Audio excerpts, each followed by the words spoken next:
throws for the end zone. Touchdown, Parker. Pick off by Xavien Howard.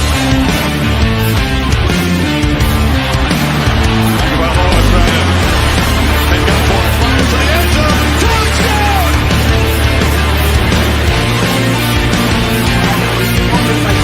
That's hard work.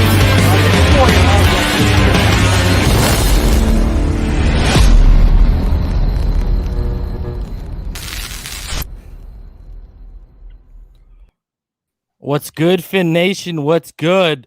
I mean, I'm just going to say it. The band is back together. I don't know what else to say right now. Woo! Woo, man. Oh, boy, wow. oh, boy. I never thought I'd see this personnel grouping on the same stage again. At least yeah, because you ain't ready for this heat. I hear you. All I got to say is I got something for you tonight. I got a treat for you, homie. Back with You my already brothers. You know what time it is. This guy. All right.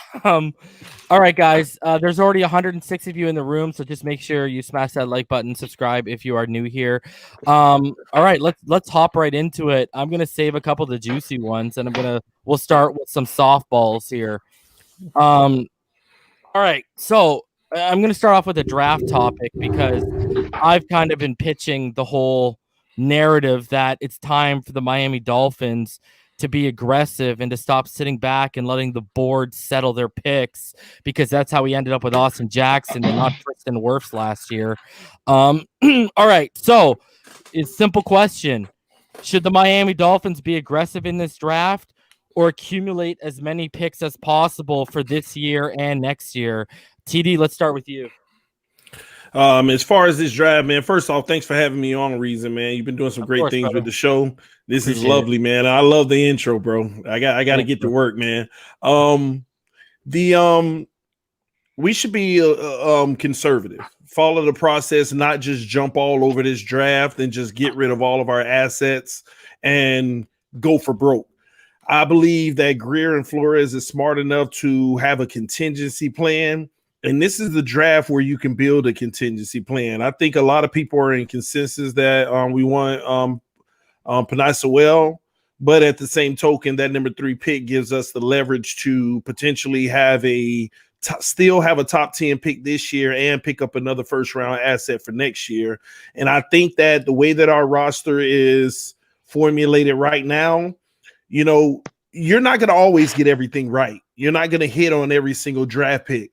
So whatever you don't hit on from this year and last year, next year you at least have some assets where you can make those corrections. We're not asking our general manager and head coach to be perfect, but you don't go for broke this year. You continue the course, continue developing players, be better as a team, get to the playoffs, make it in the first, second round, or however far it can take you, then reevaluate with whatever assets you have going forward to go ahead and continue to have this advantage that we have now. Who would have ever thought we would have had this number 3 pick? No one saw this. Even after the trade, no one saw a number 3 pick.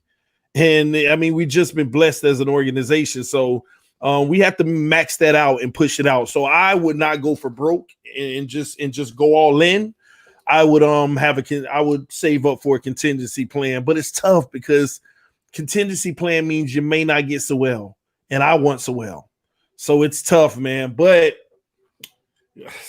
that's what we're faced with. That's my take on it.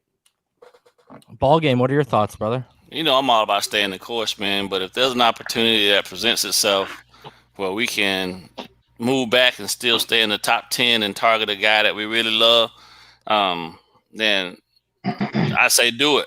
You know, I keep looking at the numbers, man, and thinking to myself that we may not be as cap friendly as we thought we were going to be. So the goal might be to build just through the draft on that offensive side of the ball and let the chips fall where they may. Now, if that is indeed the thought process and we save the money by going that route, then to me that just means that we really do need to stay pat where we at, pick Sewell, and move back up with some of the other capital that we have and get guys that we love. But we got to solidify that right side and the only way we're going to be able to do that is probably him.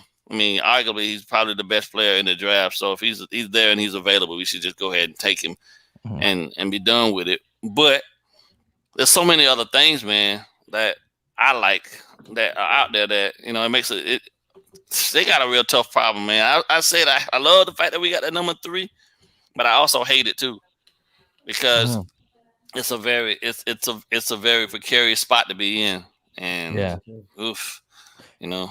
Yeah, because I mean, you either feel like it's, you know, if Joe Douglas goes off the board and doesn't take Zach Wilson, like I think he's going to take at 2 and take Sewell, you know, all of a sudden I'm a proponent of trading back because I don't think any receiver in this class is worth that number 3 pick.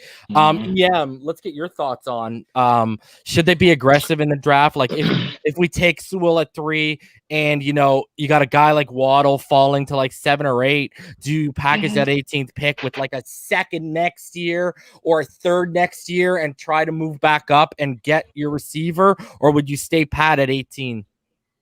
Well, I think the Dolphins are in a unique position where they can do both. They can be conservative in terms of entertaining a trade back from 3 to around 6 to 8 range. And then with the surplus, with the additional capital that you gain from the initial trade back, you can be aggressive and go back up if you target a player, if you deem a player worthy. So I think the Dolphins, so I maintain consistency. I think the initial trade back from 3. I love Penei Sewell sitting there. I'm very intrigued with this player, what he can bring to this offensive line. But at the end of the day, I think the ideal situation to give the Dolphins to maximize their flexibility in this draft is going to start with that initial trade back. Okay. Well, let me pose you with this question, guys. If you remember when Chicago, right, when they traded, when they traded back up, is that you, BallGame? Yeah, that's me. This man, what kind of ringtone are you living on, BallGame? Good God. Okay, so if you guys remember, right, just to put it for example, because there's a lot of talk about Atlanta, right, and the Justin Fields connection if Wilson goes 2 or whatever, and obviously if Lawrence goes 1, right? If y'all remember if you guys remember, right, when Chicago wanted to move up 1 spot for Trubisky, right?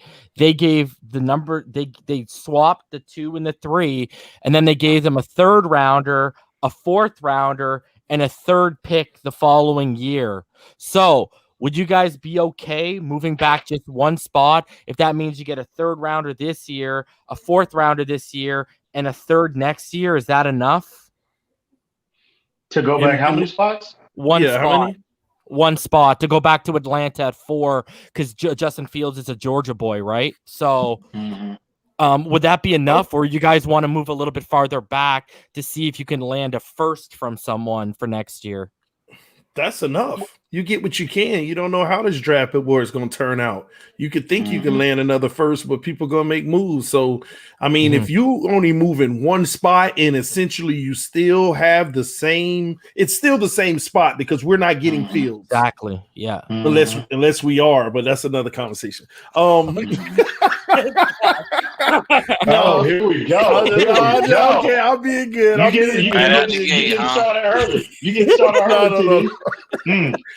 I couldn't help myself. I was trolling, but I couldn't help myself. All right, but he ain't trolling. He ain't trolling. Go ahead. You definitely take that. Not only do you take that, but you try to get out of 4 again. Why not? Yeah. You take number 4 and still try to go get a 1st rounder. Well, my whole pitch there with that is you can get Penei Sewell still at 4, plus add a 3rd, a 4th, and then another 3rd for the next year. That was my whole pitch. You don't miss out on the guy you want, and then you accumulate all that that draft capital. That was just that's where I was leading with that. Oh, absolutely, though. You do entertain. Again, I agree with the initial trade back to 4, and I agree with TD. If you can try to even trade back even more to acquire, additional capital, you do that for the Dolphins. Again, they're in a unique position They're in an unprecedented position from a Dolphins perspective relative to the draft. So we're coming from a position of strength. We seem to be in a position to dictate a lot of how the draft is going to unfold. And yeah, again, like I said, you can be both. You can be conservative initially, and then you can be aggressive with the additional capital that you've acquired with the initial trade back. So I think that's ideal. That gives us maximum flexibility. BallGame, your thoughts? Yeah, man. Sorry, TD. I'll let you go out right after BallGame. Sorry. I'm all about if we can move and still get our guy doing it. You know what I mean? I think at the end of the day, the more capital we can build on the back end is going to help us actually possibly be able to get back up into the first round. If we can leave the first round of this draft again with 3 first-round picks, man, I believe that nobody would have thought that we killed it, and then leave with the guys that we truly covet the most. You know, so Atlanta, whoever. You know what I mean? Even if we do move to 4, like you said, you know what I mean? We're not taking a quarterback, hopefully, so. Let them move up. Why you gotta throw in the hopefully BallGame? You never know with these cats, man. You know what I mean? Yeah. I'll say this: it won't be for Justin Fields. It won't be Justin Fields. If Zach Wilson slides, well, I don't think there's a chance, but I can see the Dolphins might entertain, a talent like him. But Justin Fields and what's left, no, there's no way. I'd be shocked if they did that. TD, you were gonna add something? Sorry. The one thing that a lot of people aren't mentioning is this is if you really think about it and break it down, how long have we been in this rebuild now? We have just completed year number what? 2. 2, yeah. Right? The one thing people have to realize is we don't have any money after this year. Everybody's getting contract extensions. Everybody's getting a little bit more money. There's no more rookie like these guys. Every year from this point on, we're going to be scrambling, just like Buffalo's about to have to deal with, to pay the youngest guys that are up and coming their money. And the reality behind that, we're going to have to live out of the draft. So you want to get as many assets in the draft as you possibly can. 2022 it's all about retaining young players every year after that. And that should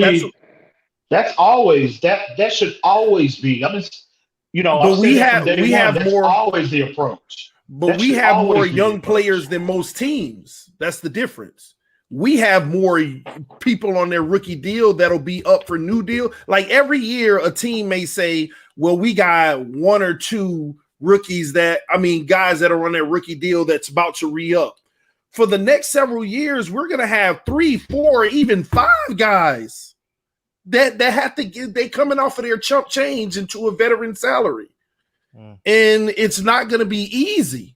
So it's not like every other team where they're dealing with 1 or 2 because they were heavy in the free agency market, still picking up these 32-year-olds and stuff. We're one of the youngest teams. And what people have to realize is we're actually not going to get older. We're going to get even younger.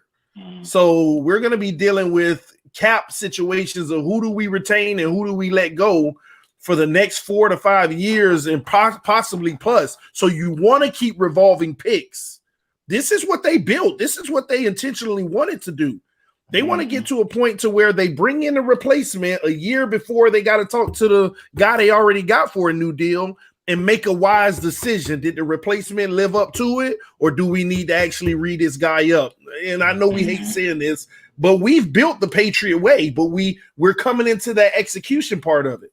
Yeah. Now you're going to see tough decisions being made, man. And see, that's a good point, TD, which is another reason why if the Dolphins opt at 3 or that initial trade back to 6, they entertain a player like Farley, because if you move off of Xavien Howard this year, you can move off of Byron Jones the following year. This gives you protection. You got 2 first-round picks, ultra athletic players ready to slide in from day one. It gives you that protection. I mean, and Noah Igbinoghene is the perfect example of TD's point. They drafted him last year, so when he heads into his option year, Byron Jones, his contract will be expiring. So they've already started trying to get ahead of the curve, and they're going to have to keep doing that. And, we're going to, TD does make a good point, because people are going to start falling in love with these young players, and we're going to be coming into decisions where some of these players people love, we're going to have to be trading. And like a perfect example, Jerome Baker, his franchise tag next year is $16 million. And there's rumbling already about, $14 million range for this guy who's basically an off-the-ball blitzer. Are you crazy? And I bring him up because there's so much of our fan base that's in love with the guy. I mean, to each their own. I don't get it, but there's so many people in love with him, and people are going to be up in arms when they say, yo, we can't afford that. So it's, TD's right. It's going to be all about churning out through the draft. I mean, you see, I always bring up this point. You see what the Chiefs did. They drafted Lucas Niang, one of my favorite tackles last year, because they realized we're not going to be able to pay Mitchell Schwartz, who's one of the best right tackles in football right now. You know what I mean? We're going to have to get off of him. And that's what good teams do. They get ahead of the curve. So, yeah, it's a good point. Yeah, and again, those two, Byron Jones and Xavien Howard are the two highest paid players on this team. So, but the tough part of it is going to be, like Reason said, they got the Noah pickup in perfect time to replace Byron Jones eventually. But the biggest X factor of it all, no pun intended, X factor. The biggest factor of it all is if Noah works out. See, if that's when you have that type of situation, and we all hope Noah works out. We hope he turns the corner and he's great. But if he doesn't, then you're potentially keeping Byron additional year or so than you wanted to. But you face that with every player. That's of course. That's not foreign. You face that with every single player that you're bringing on your team through the draft. So I'm confident in his team's. This staff's ability to obviously identify and develop players. So I don't have any now. Is Noah Igbinoghene going to turn out to be, the caliber player of Xavien Howard? Maybe not. I mean, Xavien Howard is playing at a Hall of Fame level, but I think he'll be fine. I'm not worried about Noah Igbinoghene. I think he'll be a fine player. All right, guys, let's get into the next one here then, because we're talking about money here. So two things. One, should the Miami Dolphins, because there's a lot of talk about this, and and I know that account NFL Rumors on Twitter put it out there that the word is we might cut him. I don't know why, but should the Miami Dolphins cut Albert Wilson or utilize him because he's on a restructured deal? When you look at the type of receiver we are missing in this unit, when you look at how Wilson, when he came back, not this past season, obviously, but the year before, he started to get his legs back under him and looking like the old Albert Wilson for those last couple games. Anyone step in and answer this question, but should we be, utilizing a guy like this on a cheap contract, even if it's for 1 year? I say yes, because if nothing else, Albert Wilson can teach and be one of your mentors for the young guys coming in to teach them the nuances of the position at this level. You know what I mean? Without that, then you're kind of relying on these guys to just come in and do it all on their own. And I don't necessarily agree with that. You know what I mean? I mean, he is cheap, so why not? Why not keep him? You know what I mean? Why not have another player on the field that can help your guys progress just that much faster, or even a guy that can talk to them and when they're right before they're getting ready to go out on the field to talk to them about what they're going to see and how they should play it. I mean, if he's cheap, he's cheap. Yeah, I agree. BallGame. For me, with Albert Wilson, I would definitely entertain bringing him back, but it's all about health. It's all about health with me. Once the offseason starts and I can get my hands on him and look at him. If he's that player, to what we saw trending in that he was trending in the right direction at the end of 2019 season. So if he's gotten, if he's anything remotely close to what we saw in 2018 prior to that hip injury, I would definitely entertain bringing him back. Because again, the contract is, it's not like we're paying him $15 million a year. So, was it like $5 million? It's like $5 million or something like that, right? Oh yeah, he's definitely worth that. The versatility that he brings that we saw in 2018. Oh, absolutely, bro. This experience alone, man, makes a huge difference. This team has to have at key spots I'm saying, in key positions, some experience, some veterans, I mean, and who better to teach the young guys how to play the slot than Albert Wilson? You know what I mean? And I don't want too much youth on this team, bro. Expectations are here. Yeah. You know what I mean? I want that balance of youth and veteran presence on this roster, bro. Right. Just like I don't want Tampa Bay. Yeah, exactly. So that's why I'm more inclined to entertain a right tackle in free agency as opposed to necessarily bringing in a young player. Because Panaswell is as immensely talented as this kid is, he's still a rookie. And we have to forecast the learning curve just like with every rookie. So, yeah, I want that perfect balance. But, yeah, Albert Wilson, absolutely. What do you think, TD? Listen, I'm done. Let me tell y'all something. And I came to this conclusion today.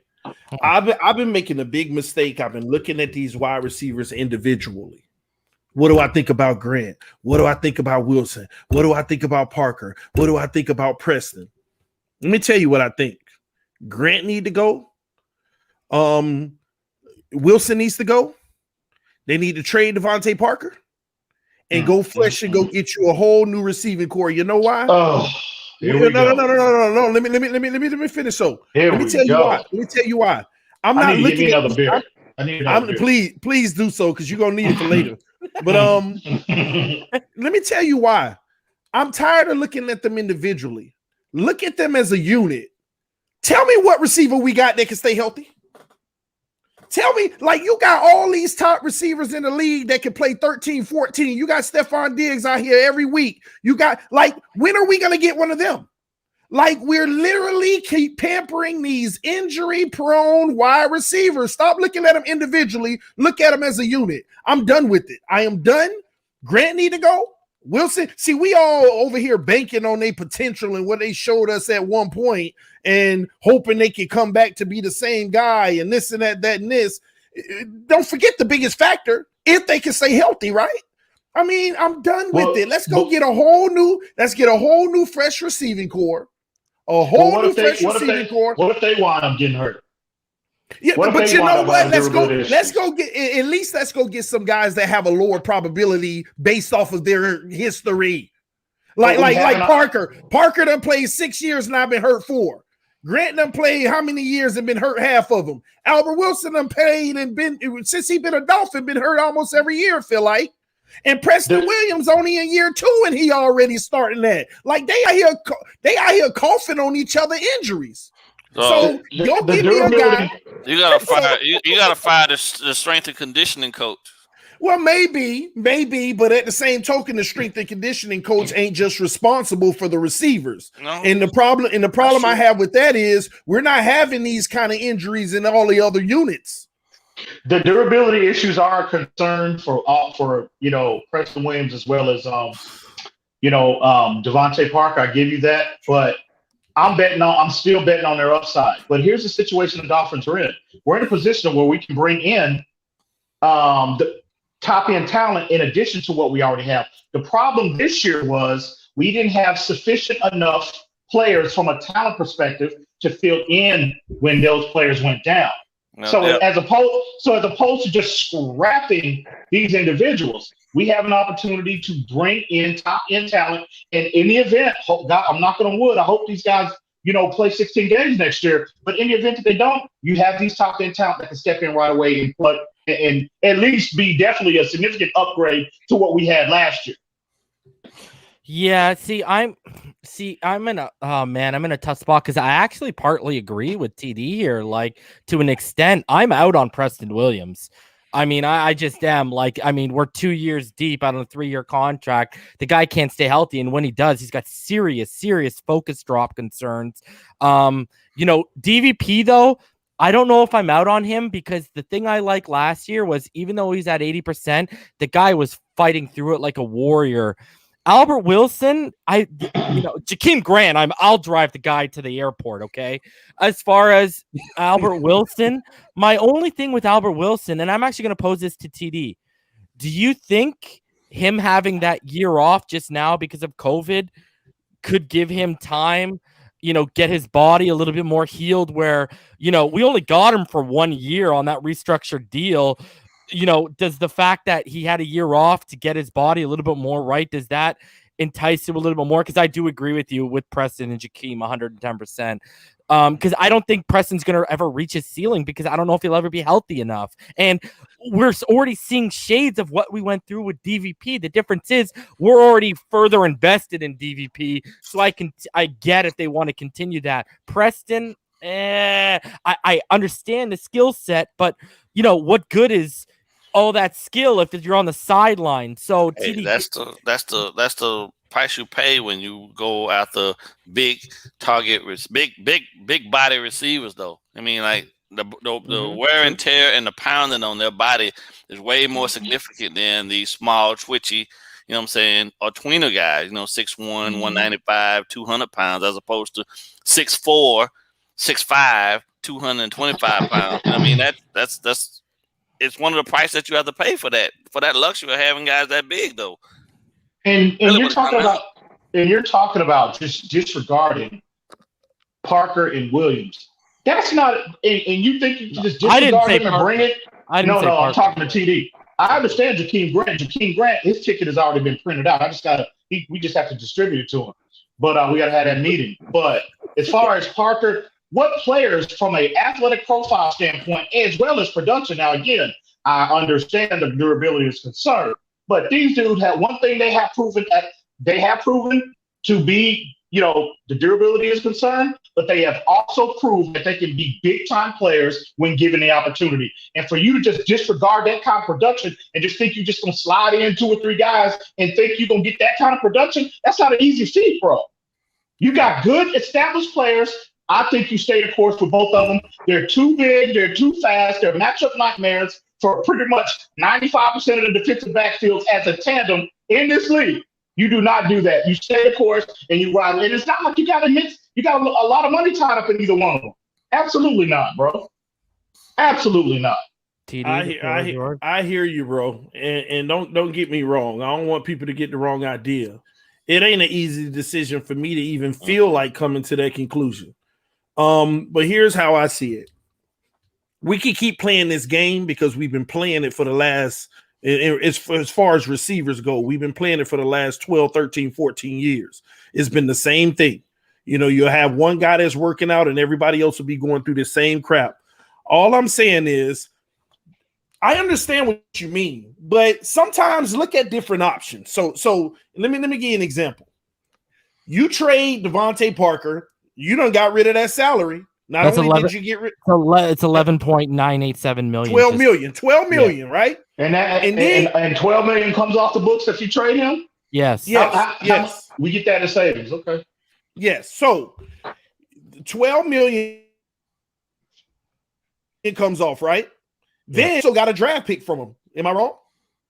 We don't have to argue what the value is for Devontae, but it ain't no chump change. At least you get a little something, right? Something that can, fill a role and hopefully get a guy good. But anyway, then you got Albert Wilson, who's going to be a cap hit of about $5 million. You add that with his, that's $17 million. Then you got Grant, who's almost going to be $5 million. There goes $22 million. There is $22 million right there, right? Now, take that 22, go get you the best. No. We ain't got to get rid of Gesicki. We can get rid of him the following year if we want. We can hold on another year based off of the contract, okay? Now, you take that $22 million because Preston Williams costing you pennies. It's worth investing in, especially since but I at least feel like, y'all may disagree, him and Tua was actually building some level of chemistry. That's my opinion. Absolutely. And I think that was his safety net that really hurt him when he went down, and that's what also stunted certain things. But you take that $22 million. Who the best receiver that's out there that's coming out right now in the free agency? Nobody is better than Devontae Parker. None of those guys are better than Devontae Parker. Hold on. I got to push back on this. You're missing what I'm saying. You don't think Allen Robinson's better than Devontae Parker? When Devontae Parker is healthy, absolutely not. So hold on. That's not the point whether he's better or not, but that could be argued. I actually will put both of those guys on the same level because both of them have their ups and their downs to each other. But watch this.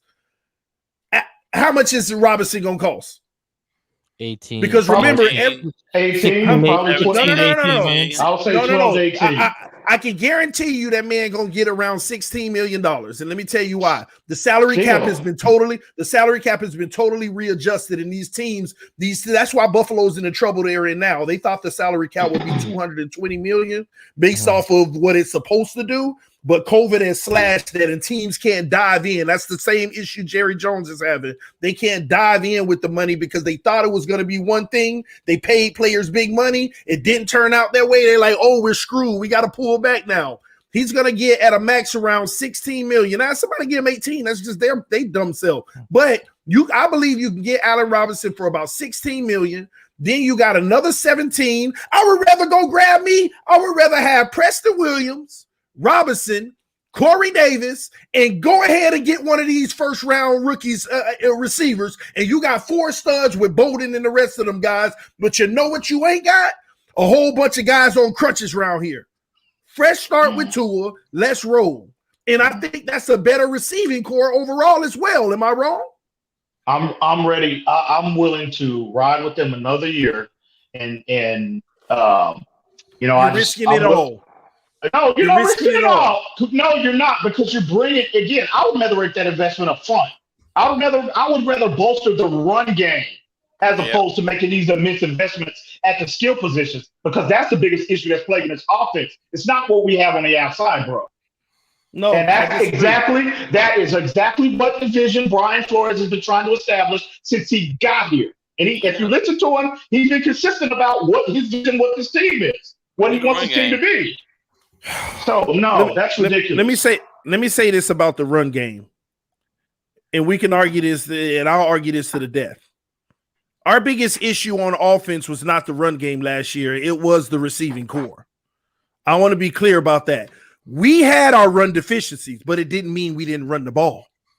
See, we can sit here and talk about the fact that we didn't have the premier back, but we still ran the ball. We still had guys. It may not have been 100-yard back, but we had a solid 80-yard a game guy when Gaskins was going 90 yards. It wasn't enough. TD, we finished 20. But that ain't what you arguing with me. We're not arguing whether it wasn't enough. You said the biggest issue we have. Just because it wasn't enough doesn't mean it wasn't the biggest issue. This receiving core was the biggest issue because they weren't even available for Tua. They were hurt. When Preston Williams got hurt and the lack of run stability up front, I would say they're probably the 2 biggest reasons why we were inefficient last year. But again, TD, if you stay the course with these 2 players, you're bringing in. Listen. We are in a position to where and I do not disagree with you on the durability concerns. But me personally, I'm willing to bet on that upside, and these guys hopefully at least giving me 13 games between, out of both of them, and then the addition of big time players that you can bring in through the draft, bro. Again, you can replenish the roster and keep these guys, stay the course with these 2 guys. And I mean, it is a big if. It is a big if. No, but that's the problem. That's your problem, EM. You know what? The fireworks. You know what? We ain't gotta wait till later. Let's let the fireworks fly now. This is why you full of that buffoonery. And let me tell you why. Okay, go ahead. You sitting here. Let me break this down. You just give me 3 minutes and I'll be done with you.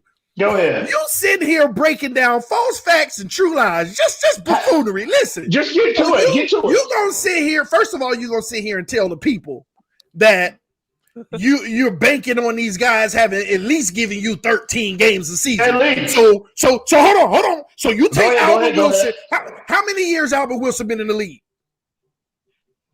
About 8 years, I would say. Okay, take his. Maybe not that long. Excuse me. Let me get it correct. How long has he been with the Dolphins? How long has he been with the Dolphins? 3 years. 3 years. 3 years. How long has Parker been with the Dolphins? 6? 6 years. That's a total of 9 years experience with the Dolphins. How long Grant been with the Dolphins? Well, don't throw Jakeem Grant because I agree with you. He needs to go. But add it in because don't it's throw him in there. We talk about no. Okay. We won't agree. We won't add Grant. That's actually going to make it worse for you because Grant was at least healthy his first few years. So you got nine seasons. You got 9 seasons. Okay, that's fine. Forget that. You got 9 seasons worth of football with the Miami Dolphins between Devontae Parker and Albert Wilson. How many of them 9 years did you get 13 games? Well, TD, I'm not. But you talking about a big if. What you got? A year and 2 years out of 9 to get 13. I hear you. You want me to bet on that and bet? No, I ain't done with you. I got another point. I got another point to hit you with. Go ahead. Okay. Go ahead. So that's number one. You want me to bank on 9 years they've been with us. You only got 2 of them healthy, and you want me to bank that they're gonna give you 13 a year. That's number one. Number two. I'm about to prove to you why the receiving core was more hurtful than the running game last year. You answer Reason because I don't want to hear from this ridiculous guy. Reason. Who's disputing that? Reason. Reason. Who was supposed to be our 2 premier backs last year? At the beginning of the season? Yeah. Who they brought in? Jordan Howard. Ouch. And Matt Breida. And okay, Matt Breida. I'm waiting. The two guys. Hold on. Let me finish. So the two guys they brought in to lead the way, were rendered useless at first, right? And the backup still at least performed. But on the receiving core, when the starters went out, come on, somebody. Only Bowden performed. That's the only one. Somebody talk to me. So don't sit here and tell me that the running back position was the worst position. I'll let you have your soliloquy. This is you're missing my point, TD. Didn't I just tell you? First off, I agree with you with the durability concern. But what didn't I say? We are in a unique position to bring in top 10 talent with the surplus of draft capital that we have. Did I not say that? So if these players, if they go down for any stretch, which you might as well forecast that for pretty much every player in the National Football League, you have to forecast injuries, bro. That's just not relative to Devontae Parker and Preston Williams. But if they do go down, you're with the surplus of draft capital that we have, and if you identify a target in free agency, these guys can step in immediately. I am not disregarding these players. They have a unique skill set that probably as a tandem that no other team, with the exception of maybe the Tampa Bay Buccaneers, have. I'm willing to bet on that upside. I'm sorry. I'm not disregarding them. Sorry. Not 2 out of 9. That's all. I'm gonna start calling you 2 out of 9. That's what I'm gonna start calling you, Em. You bet on 2 out of 9. A guy can play his first game in the league and he can shoot the ball 9 times and make 2, and you betting that he gonna be 70% for his career. Okay. Get out of here, man. Get out of here. Nah, bro. Get out of here. That upside is too big. It's too great. I'm sorry. I'm not for upside, man. You better start using your eyes. And bro, and I think that this front office is not gonna move off these 2 players, bro. They're not. They love Williams. They love Parker. They're not. Yeah, they're not moving off Williams. They're not. So obviously, I think they agree with. I will say, if he gets hurt, BallGame's right. If he gets hurt, they will not because he only has 1 year left this year. If he gets hurt, he'll be wrapped. Well, yeah, we're talking from a 2021 perspective. I'm not saying you're right. I'm not projecting for 3 years. You're right. So they could absolutely move off Hakeem and Albert. That's I think a real possibility. Yeah. He really think he did something. He really think is that the best you got? He really think he did something, really. Okay. All right. Yeah, bro. BallGame, you need I'm saving my bullet. Reason. I'm saving my bullet. Hey, Reason. Let Tekashi 2-9 go. Go ahead, Tekashi 2-9. Stop it. Really, TD? Come on. You Tekashi 2-9. Really? Come on. Okay. Keep going. Okay. I'm just gonna sit back and watch this. I told you. I'm saving my bullet. I got you. Don't worry. All right, yo, we gotta get. I didn't think Albert Wilson would be the one that takes us there, but I mean, live and learn. All right. I will say this though. I will be more inclined to lean off to move off of Albert Wilson than I will Preston or Devontae Parker. I will say that. Well, I mean, you got to think about this too. Grant and Wilson, that's about 9 million, 10 million. I mean, that's almost the amount of money that it's going to cost for a guy like, who I want, Curtis Samuel. You know what I mean? So, and that's a guy where if people start going down, Curtis Samuel could produce because more targets for him is going to mean, the guy had 14 touchdowns last year. Good God. All right. So, let's get into I didn't think Albert Wilson would be the one that sets it off, but here we are. Tekashi 29 set it off. Okay, he really think he did something. Really? Okay, Tekashi 29 set it off. I see you got a lot of casual fans agreeing with you, but that's fine. But go ahead, Reason. All right. So go ahead. Police in Dunwoody, Georgia said Monday that they've closed an investigation into the shot that was fired into the home of agent Demarius Bilbo, Xavien Howard's former agent last summer. Dolphins cornerback Xavien Howard was one of many names that had been mentioned on an incident report. And Howard's former agent, like I said, is Bilbo. But his attorney said Xavien Howard was not involved in the incident, and there's no evidence to suggest otherwise. The case has been closed. So this begs the question. A couple years ago, if you guys remember, obviously, he had the domestic case over the purse with his girl. Now this has popped up. We're talking about salary cap right now, and this is a guy who's got a $15 million hit. Should an X trade be explored, given the legal situation, whether the case is closed or not? Because we know two things. One, teams are checking in on X. Well, we know a couple things.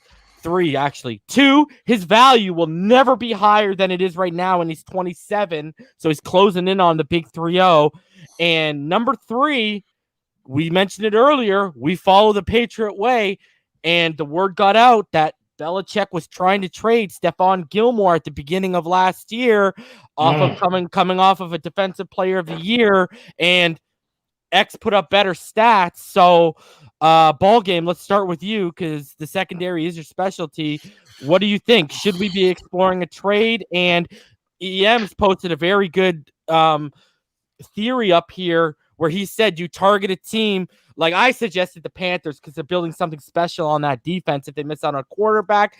But Denver Broncos have been mentioned as well as Dallas because he's from Houston, right? And you could get another top 10 pick and then turn it into maybe a Caleb Farley or a JC Horn. So here's the question. Would you be exploring a next trade because he wants more money and you just had to deal with something like this? Yeah. By all means, you're looking at all the possibilities.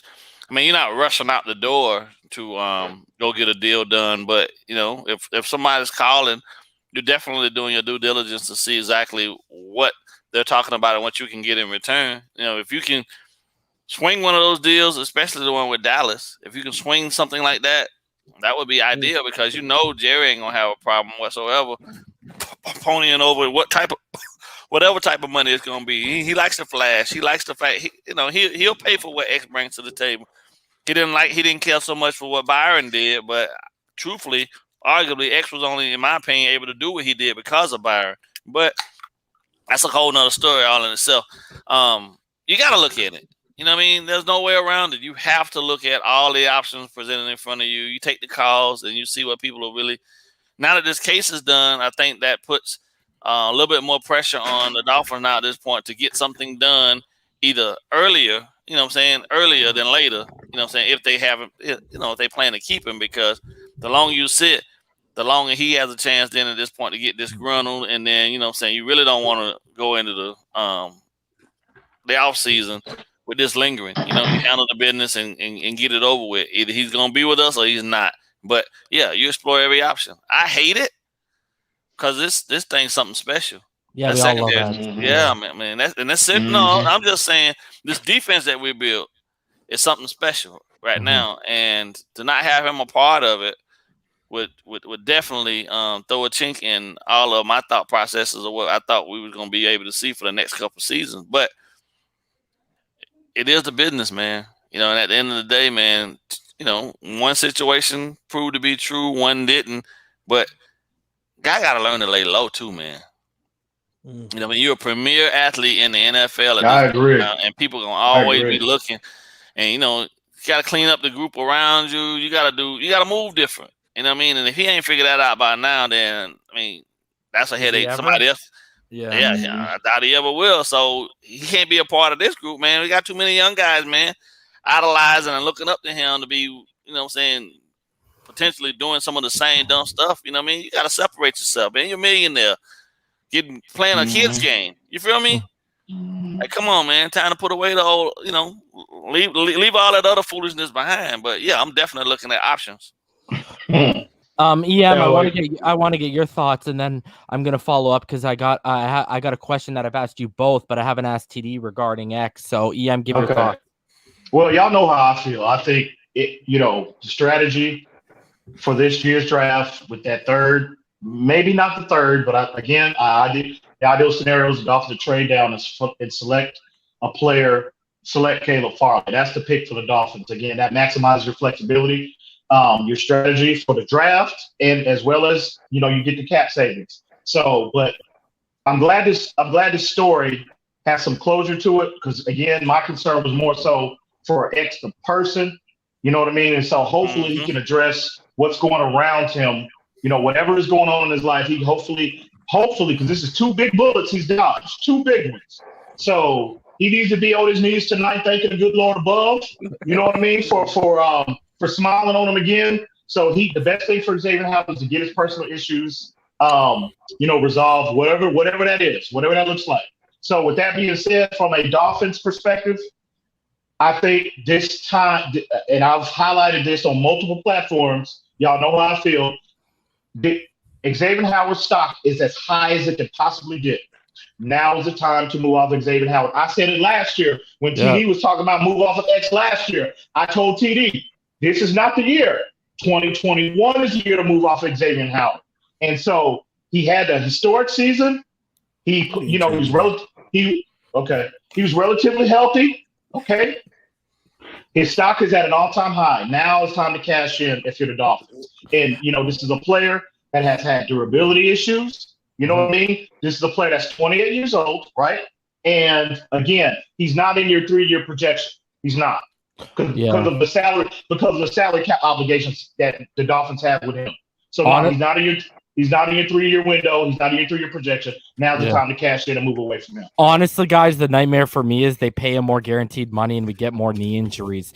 But TD, I gotta ask you this. So would you, like the question says, would you be exploring a trade? And B, because I haven't asked you that, had a chance to ask you this, and I've asked EM and BallGame this.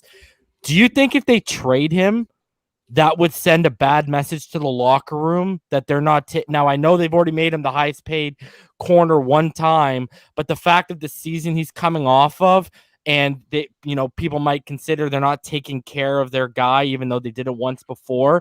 Would you explore a trade for X? And do you think that might send a bad message to the locker room? All right, first off, man, we got 300 people watching. Y'all make sure y'all hit that like button, man. I'm sitting here ethering EM tonight, so y'all better hit that like button. Yeah. Stay tuned. Stay tuned. But reason, it does not send a bad message in the locker room. I mean, there's a lot of things piling up on X. You see what I mean? Yeah. Also, they gave him the deal, so it doesn't send a bad message. They gave him the original deal. Yeah. So I'm not worried about that part. As far as the whole thing where the charges, I mean, there was never any charges, but the case is over and everything.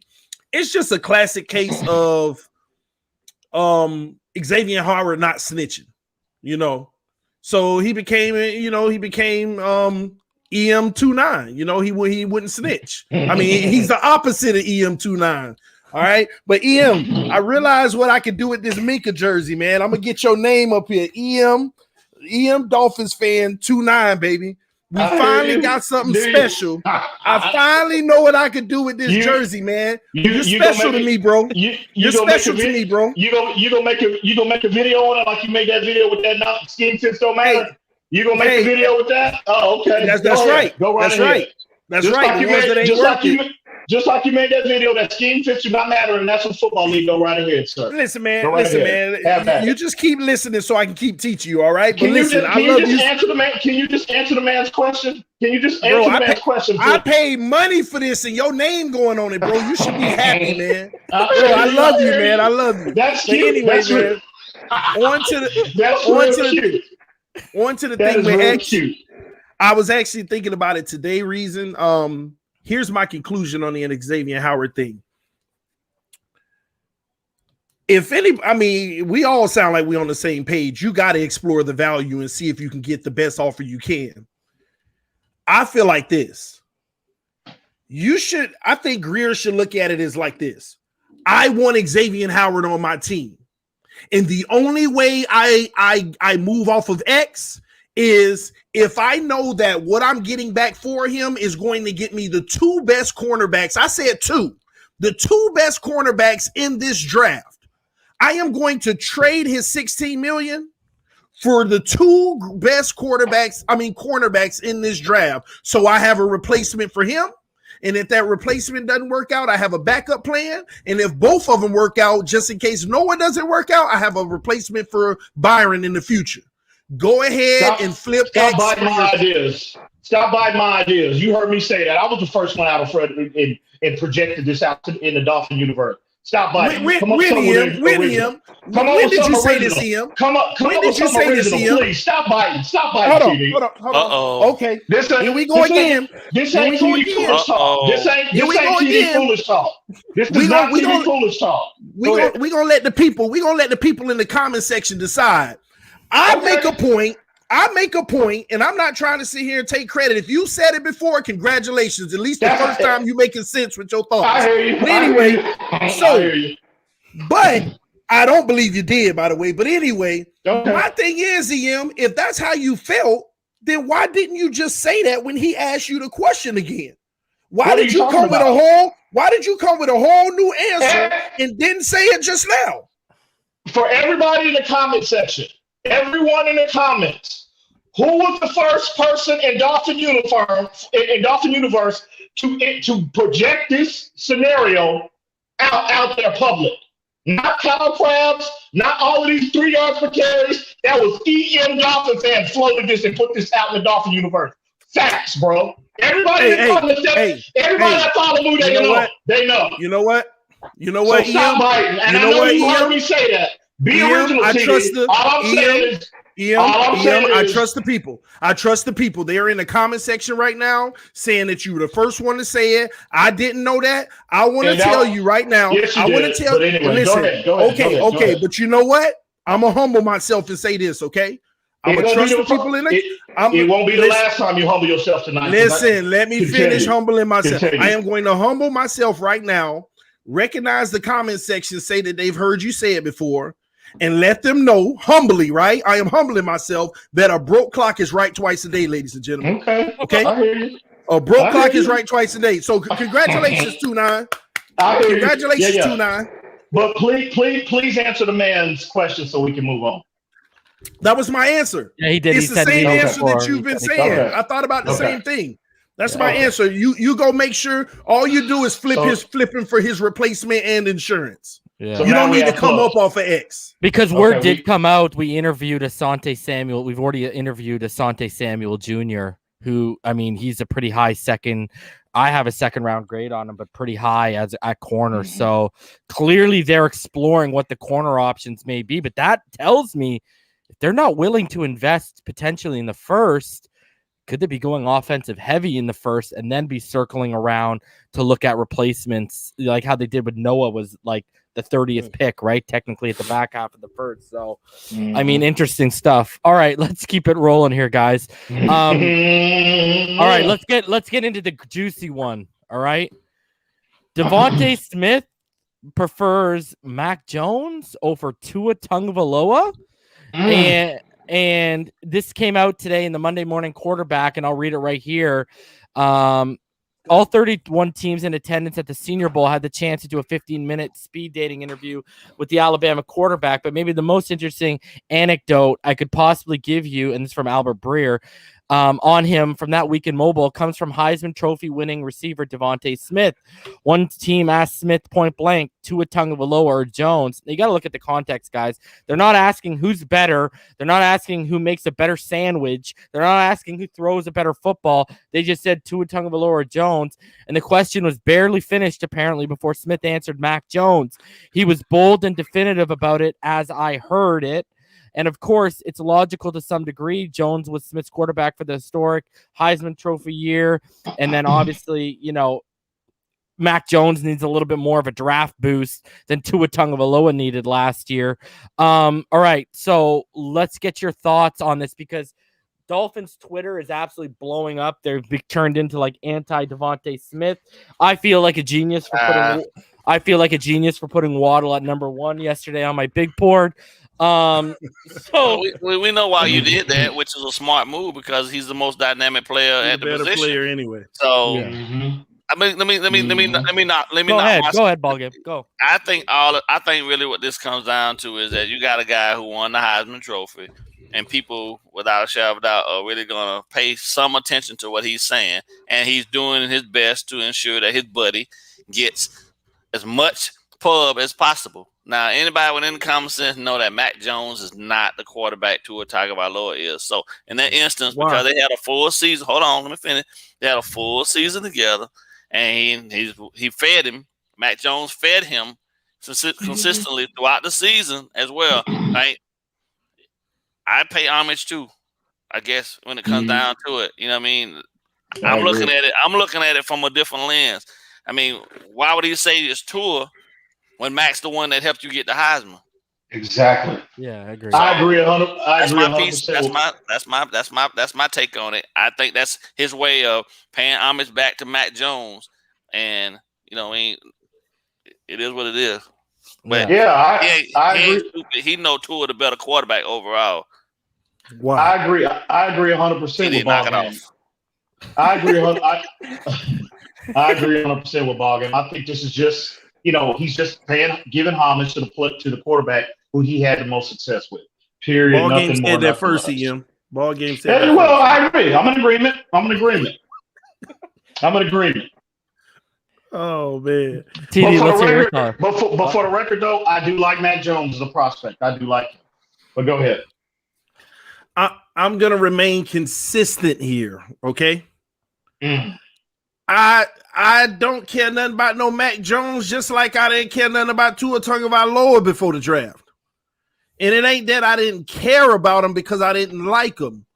You're playing with all of this great talent around you. I don't know what you are until you come into the league. So all this Mac Jones is better because he said it. Get out of here. Okay? And honestly, based off of film and what I see, no, Mac Jones ain't better than Tua. Okay. TD. Oh, you actually watched him? Okay. Go ahead. But here's the deal, y'all. None of us know. Like when it all come down to it.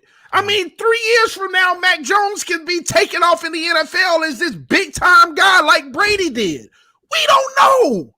This is why what matters is what you do in the NFL, not college. I mean, you're going to look at the stats and you're going to say, okay, Tua Tagovailoa in 2018 versus Mac Jones in 2019. Tua played 15 games. Mac Jones played 13. Tua had 3,900 yards. Mac Jones had 4,400 yards in 2 less games. Tua had 43 touchdowns, 6 interceptions. Mac Jones 39-6. Tua was better, but still virtually the same. Tua's completion percentage 69%. Mac Jones 75.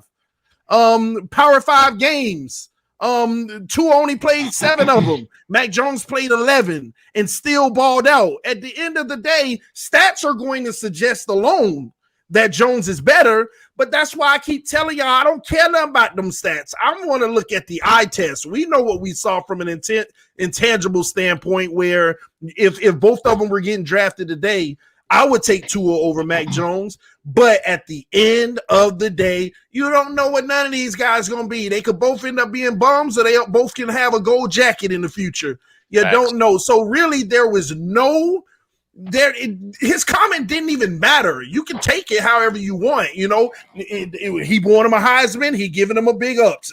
I actually, that's not far-fetched. Okay. Or there is a possibility he feels he's the better quarterback. Whether we agree with it or not, that may be his opinion. I don't believe him, but it could be. We don't know at the end of the day. I'm gonna stay consistent. I don't care for either one of them before they got drafted. What are you gonna do in the NFL? Talk to me. Yeah, because the thing is, Mac Jones, if we all think about it, Mac Jones is projected, you know, he could fall to a team that's in a better situation than what Tua was in year one, just if he lands in the 20s alone. Like Patriots. Patriots. Telling you, the Patriots. Yep, he's got Bill Belichick written all over him. We talked about that reason. I don't want that, because if he does turn out to be any bit of being good, then ours better be. I don't want those. But see, Mac Jones, I think if this was a different era, because when you look at Mac Jones on film, obviously the difference when you're comparing him to Tua Tagovailoa, there's an athletic gap there. Tua is clearly the better, superior in terms of his mobility as well as arm strength. But Mac Jones does exhibit a lot of traits that Tua had. Tua has a lot better anticipation of ball placement. Like if you saw when I did my wide receiver big board, a lot of the Jalen Waddle highlights were from Mac Jones, right? And he was stopping up for throws, man. And then he would have to take off when he caught it. Whereas I had a couple Tua highlights in there, and Tua was in stride. You're just taking off. And I don't think anyone would disagree. From the neck up, it's not even close between Tua and Mac. Mac is just, he's got more physical traits in terms of like with minus the athleticism, but like the size, you know what I mean, et cetera, et cetera. He hasn't, you know, he doesn't have a ton of juice in his arm, but you know, and that's my biggest concern with Mac Jones. Yeah, does he have an NFL in terms of being picked in the first round? This is all relative to draft status. I'm not making a projection, just a 10-year projection, just like I didn't make a 10-year projection on Tua Tagovailoa. This is all my evaluations relative to where they potentially could be taken in their respective draft classes. So I wonder, that's my biggest concern with Mac Jones. Hey, Reason, real quick. You go ahead. I actually, man, I hate this. I actually have to get out of here. Like I told you, 11:30. No worries. Oh no, TD! Listen, hold on, Ball. See, there you go, Ball Game. There you go. Anyway, no. I got that ain't me, man. Why you blaming me for that, man? That's EM, bro. Listen, no, TD! I got some. Oh no! I'm saving the best for last, bro. Come on, don't do that. Don't do that. Listen, I let me say what I got to say. Listen, I got to get out of here. This was beyond too much fun. We got to do this as soon as possible again, so I can continue to, murder this guy. But anyway, don't worry. No, listen, but I appreciate you. All I gotta say is this: make sure you drop the link for me the next time you go live. I got you. Actually, drop the link. Me and the wife, it's 11:30. We got to do our Bible devotion together. So I'm trolling, bro. I'm trolling. Go ahead. So listen, man. Thank you so much, Reason, for having me. And if you don't mind, can I have about 30 seconds on your platform? Go ahead, bro. Listen, I want to say something to one of your subscribers. Listen, first of all, I want to say I'm sorry to Ricketic. We've had our differences in the past. At the end of the day, there were some things said, but listen, I'm sorry, man. If you feel any type of way about me, I'm gonna say that I'm sorry to you, regardless of disrespect being coming my way. However you feel is how you feel. But in my life, I ain't got time to live, having any problems with anybody. So hopefully, you accept that, and any animosity that you have towards me, trust me, it's none coming back your way. So. I just wanted to say that, period. All right. And thank you for giving me that opportunity to say that Reason. No worries. Because at the end of the day, that's grown man shit right there, boy. That's respect, yeah. I wish he could just. Hey, I gotta go though. I gotta go and apologize to me when I kill him. And I just hope he realizes how much he's been wrong over the years. I'm waiting on that apology. I'm waiting on that apology. The petty bus is parked right out in front of EM's house right now, bro. Come on, man. Listen. I'm waiting on that apology for TD for keeping a good portion of our fan base ignorant. That's the apology I'm waiting on. Hey, I'm EM29. I'm the new long snapper. What's up, baby? I'm the new long snapper. What's up, baby? For keeping our fan base ignorant. That's what I gotta go. I gotta go though. Thank y'all. I'll see y'all soon, man. EM, man. Go read a book, EM. Bye. Oh my god. Wow, that was just like old times. Oh my goodness. All right. Man, we started off with a bang. Man. So we got a couple more topics if you guys want to go over them just to get out of here before we get out of here. So Yo, that was crazy. So, let's start off with this. This is a good topic, especially for where we're at. Which player besides Tua in year 2 do you guys expect the biggest jump from? Raekwon Davis. Damn, BallGame? What, Damn. man? That's obvious, bro. That's my guy. That's my guy. Oh my God. It's cool. It's cool. Go ahead, do your thing. Come on, no, you can. No, I just said his name. You can speak on him. No, go ahead, because actually I had two. They played the same position. It was Raekwon and Benito Jones. Oh. So you can go ahead and continue, bro. I mean, I think everybody know I was like majorly screaming at the things that Raekwon was doing technique wise early on that I thought were making him highly ineffective, and he cleaned up his stance, his hand placement, keeping his leverage. Yeah, he cleaned up all of that, and there's no reason. I never questioned why they had him as the 3rd ranked rookie, right? And efficiency, what I mean, from PFF or whoever it was, I saw that thing came out that he shined down the stretch. So for me, I think the game's gonna get slower for him, and he's going to essentially be able to push the envelope on his skill set and make him that much more of a premier player for us. I do hope that they can get him that help inside though, so he can be because I believe him playing the 3 tech is where he's supposed to be. Him being able to go down and rush the passer from the 0 spot is a bonus. But if he doesn't necessarily have to do that until 3rd downs, or he don't have to even roll down and play that position at all, bro. Like that's I think that's what's gonna make him a monster for this defense. That's where Benito Jones comes in. You think it's gonna be the Benito Jones?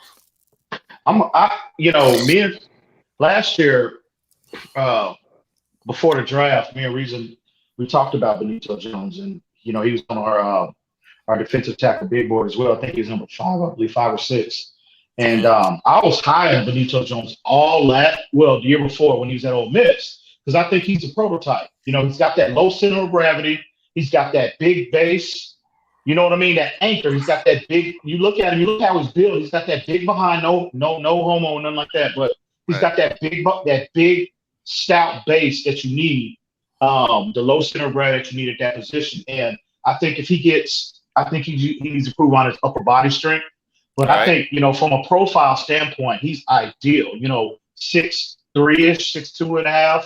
He's 320. He's 326 pounds. Again, I think if another year of development, I'm not saying he necessarily will be a starter. I don't think he will necessarily. Hopefully, he makes that type of significant. He only needs to play 1st and 2nd down.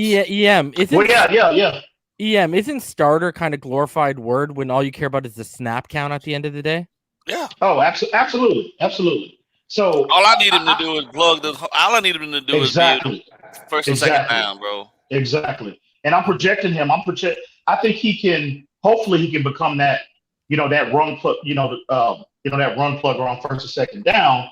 But I think I'm projecting him as a significant rotational piece, as opposed to a player that wants a good bit starter level snap counts. Mm-hmm. So if he can just do that, that's a significant leap from where he was coming from an undrafted player, pretty much the whole year being on the practice squad. And for him, if he's able to take that kind of leap to where he's a kind of like what we saw from Zach Simon, that exact same blueprint. Right. So if he can provide that for us, I think in year 3, he could elevate into that starter role where he's warranting, starter type snap count. So what do we do? What do we do about So my question is, what do we do about that position now on this championship run we're trying to make? Because year 3, that's next year for him. You know what I mean? Well, yeah, but if he comes in, if he can be a rotational piece, I think Raekwon. That's a tough one. I don't want to use. I hear you. I get it. But either player you bring in, if they even select a player in the draft at some point, go back and re-sign John Jenkins. They shouldn't never get up. They shouldn't have never let him get out of the building, bro. I know he old, but he did it so well, you know. First and second down, bro. We just need him for first and second down. That's it. So my guy is Noah Igbinoghene, and that's because the word is, I mean, it's not going to be that hard to take a significant leap from what we saw last year. And I mean, and this kind of is going to segue into our next topic, because the word on the street is he's going to be getting a lot of slot snaps this year. So he's going to be getting more reps, and he's not going to be having to deal with A1 boundary guys anymore. And that's the player, because, we all Raekwon just made the Pro Football Writers of America all-rookie team.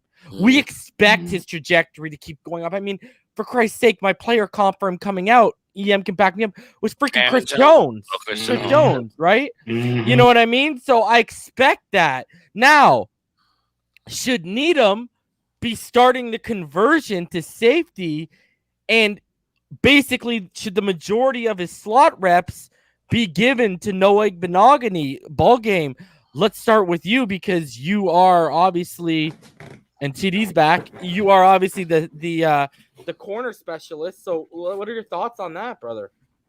Which part that Noah Igbinoghene, we need to be taking the slot reps? He did it. This guy actually did it to the jersey already, bro. Oh my god. Yeah, should Needham start his conversion to safety? That's real cute. And should Noah be given the majority of the slot reps? Yeah, why not? I mean, I think I went on record way back when and said that I believe that they needed to start Noah truly working from the inside and then transition him to the outside. Let him learn the nuances of the game. You know what I mean? I think it's a lot more difficult in terms of playing down inside there as well, because a receiver can go many different ways from the slot position. You know what I mean? And he's got to move around a lot. He's got to be playing with different angles and different stuff on the left side to the right side, following the guy all over the place. So that's what I thought they were going to do with him anyway. But then, when I saw him, obviously Byron got hurt, so he had to come in, and then he got cooked by Diggs. I didn't agree that he should have got put on Diggs. I felt like they should have swapped him out, let X travel with Diggs, and then give him the other guy, because that's how you build a guy's confidence. You don't just stick him out there against the biggest dog in the yard. You know what I mean? Especially when he'll play. You know what I mean? But I guess they wanted to see if he was going to actually fight through it to some degree. But you can have him fight, though. You can have him fight against the number 2 and still see if he's going to actually go out there and compete. Not kill his confidence to some degree, because he was a shell of himself after he got, for a bit, after he kept getting exposed. But he got it back, he got back into the groove. But yeah, I'd like to see him. I think we need competition at every position. And need him moving from inside the slot up to the perch. I don't have an issue with that at all. I think I said that a while back too, that I think that's a great transition for him, because then at that point he has the ball skills to actually be able to play in the open, up there, and then make the plays on the balls and that type of stuff. And Bobby did an admirable job at it, but Needham gonna bring you a little bit more to it. He gonna bring you a little bit more size and a little he's and a little more athlete. and a little more willingness to thump too. Like Bobby gonna only bring so much to that. Now I ain't knocking Bobby, hey, but bro, you gotta ask Kalen Ballage about Bobby McCain's thump, bro, because it sent him to the free agency line. Yeah, BallGame, I agree with you 100%. What Needham showed me this year, how they deployed him. He showed me that. Okay, we all know how. First off, Needham needs to send me a check. If you listen to Needham, EMdolphinfan put you on the map, baby. I put you on the map. But anyway, what Needham. I was always high on this kid. Okay, Needham has shown you since he's been in a Dolphins uniform, he can be a boundary guy. Obviously, he performed at a high level from the slot. And I saw this year what impressed me the most, it was how comfortable he was around the line of scrimmage. So he was comfortable in blitzing. He was comfortable playing in traffic, diagnosing. He's an excellent tackler in space. And I think his skill set, translates very well to either safety spot, to be honest with you. So you get the coverage, you get the aggression around the line of scrimmage, down in the box. Needham would be ideal. Noah, on the other hand, I had no issue at all. Giving him snaps and see if he can handle that slot position. But I will say this: it's not as easy as people think. When you've been a boundary guy primarily your entire career, and this kid has limited experience in that role, just to think you're gonna plug him in there and you think it's gonna be a seamless transition, it's not as easy as you think. So I caution everybody. So we all know how I love Igbinoghene's physicality. I love his skill set. But, man, that's going to be a work in progress, I think, especially early on next year if they opt to go in that direction. TD, what are your thoughts on converting Nick Needham to safety and giving those slot reps to Noah Igbinoghene? Because the word on the street is that's where the Dolphins are looking to play him this year, is in the slot.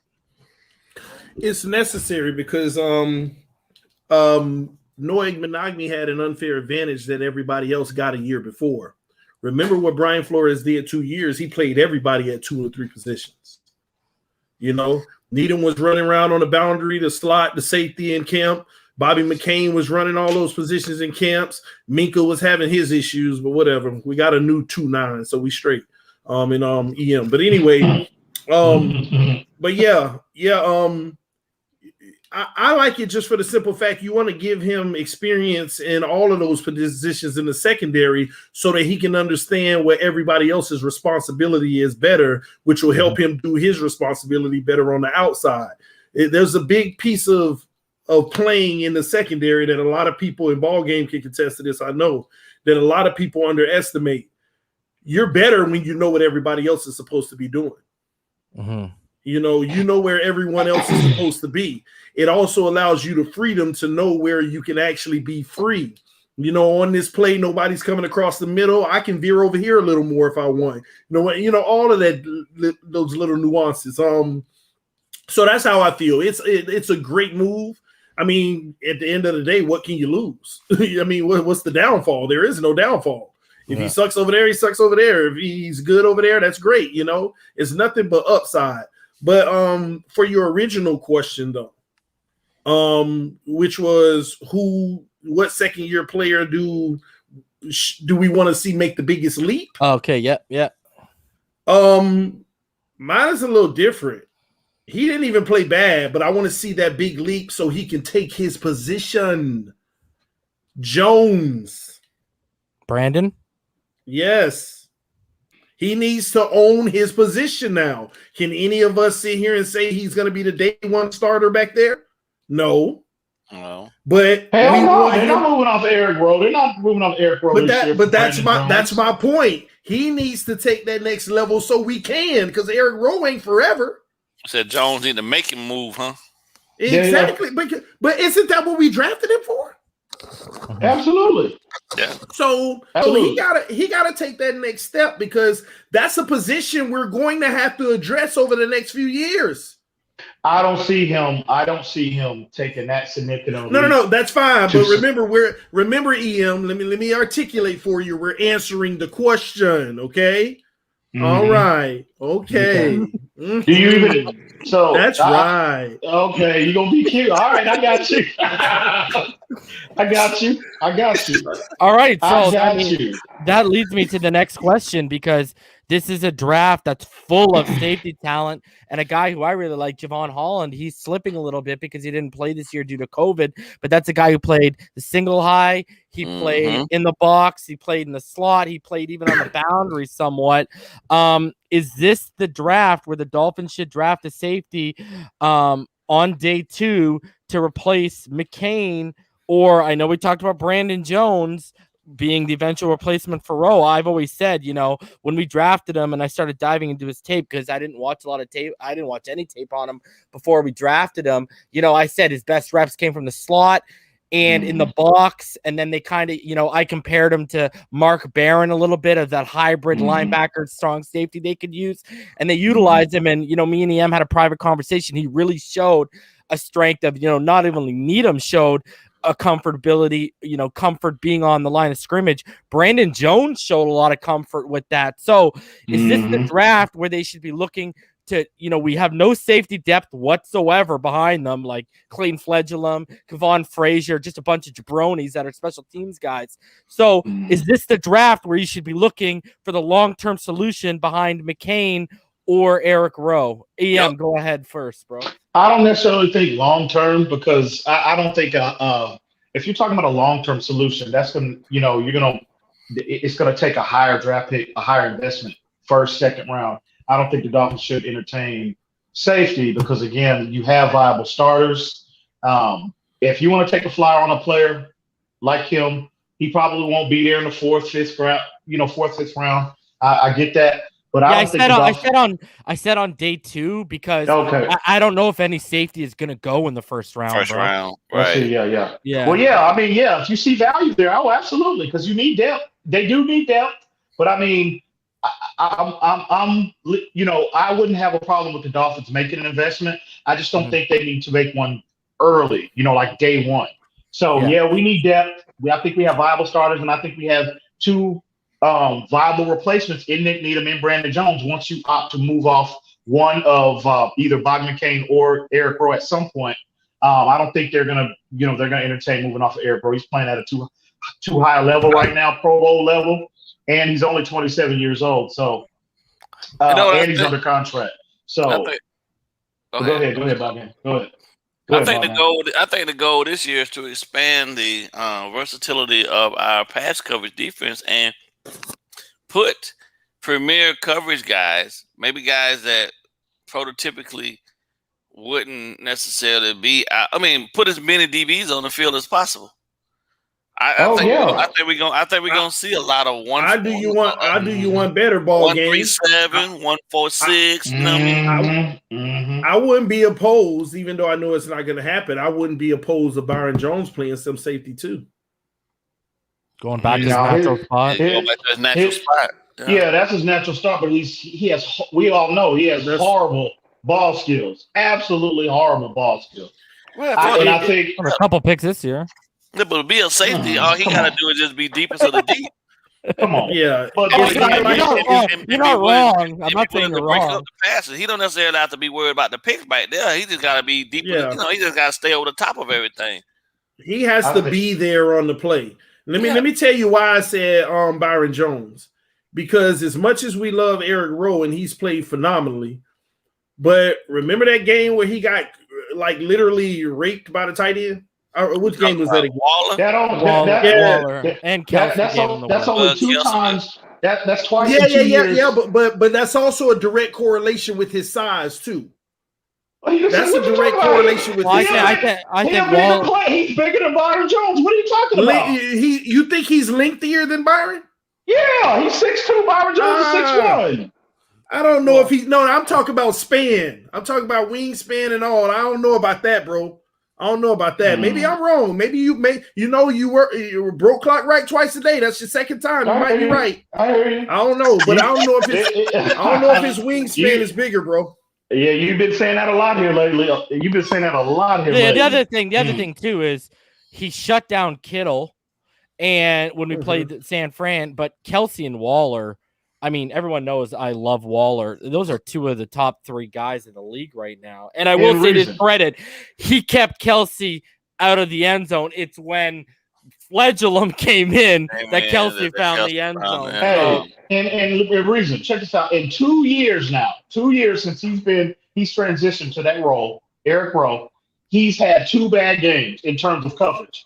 And it just so happened to be the 2 best tight ends in the National Football League. Who's to say that Byron Jones matched up with them? He wouldn't have got that same business. Who's to say that? So no. I don't. Yeah, you're right. I don't know, but I'm just saying, when BallGame brought up the fact of being creative and starting to, premier guys might be mixed around and stuff. That's why I think they were talking about Noah's going to see more reps in the slot too, because your dime package is going to feature 2 slot corners, 2 boundary corners, and 2 safeties. So that's probably a lot of what he might get those extra reps in on third down. They're gonna have dime and quarter. Hell, if they got quarter, it's gonna be 7 of them out there. So, yeah. Well, that's what makes that potential Caleb Farley pick even that much sweeter, baby. Yeah, but I don't think we don't have enough to be in quarters, man. You think we got enough now to be in quarters? Not right now, we don't. Not right now, we don't. We do for dime though. We be hella effective in dime though. Yeah. Yeah, you we only need- gotta have one. You just need a coverage linebacker, and you get the front four to get after it. In that, but then traditionally, I ain't trying to switch gears on reason, but when you bring up the front four, I really feel like this is the part that bothers me with our defense. We need another pass rusher along with that nose tackle, that true guy. I just feel like we're not as strong as people think. We can get to the quarterback through sexy stuff, but man, I need 4 guys that can actually wreak havoc alone. In those to be tough honest games with you, against Kansas City and stuff. I agree with you because I've been pounding the table for I want a 2 down, 0 tech. Like I told EM to check him out, Alan McNeil from South Carolina, or go give me Tyler Shelvin from LSU so I can flank him with a 3 tech with Wilkins and Raekwon, and then kick Raekwon back in on passing situations. But here's my thing. I love everyone knows I love Ogba. I don't know if I'm completely sold on Shaq Lawson. no, I like Andrew not Van at all. Ginkel better than Shaq Lawson. Yeah. And I think Shaq Lawson's got to be. That's why I've told people, hey, if we stay pat at 18 and a guy like Kwity Paye falls or Elise Olajari from Georgia's there, I mean, or you get into the second round at 36, my boy Boogie Basham's sitting there. They might invest in an edge guy in their first 3 picks. I would absolutely not be surprised at all because I agree with you. If you put another pass rusher on the other side and you got Ogba and him on and then you got that interior of the 3, oh my God. And we're, running the in our base 3-4. I mean, that's some sexy stuff, but I think, Shaq, I'm not a fan of the signing. And what worries me with Ogba is I think we're going to get another year of him balling out. And how much money is it going to cost? Yeah. Are we going to be able to even re-up him? Reason. What about Reason's about to get me in trouble, man. Listen. Go ahead. I ain't sold on Shaq nor Ogba. Neither one of them. Don't forget what this secondary did. We had a lot of coverage sacks.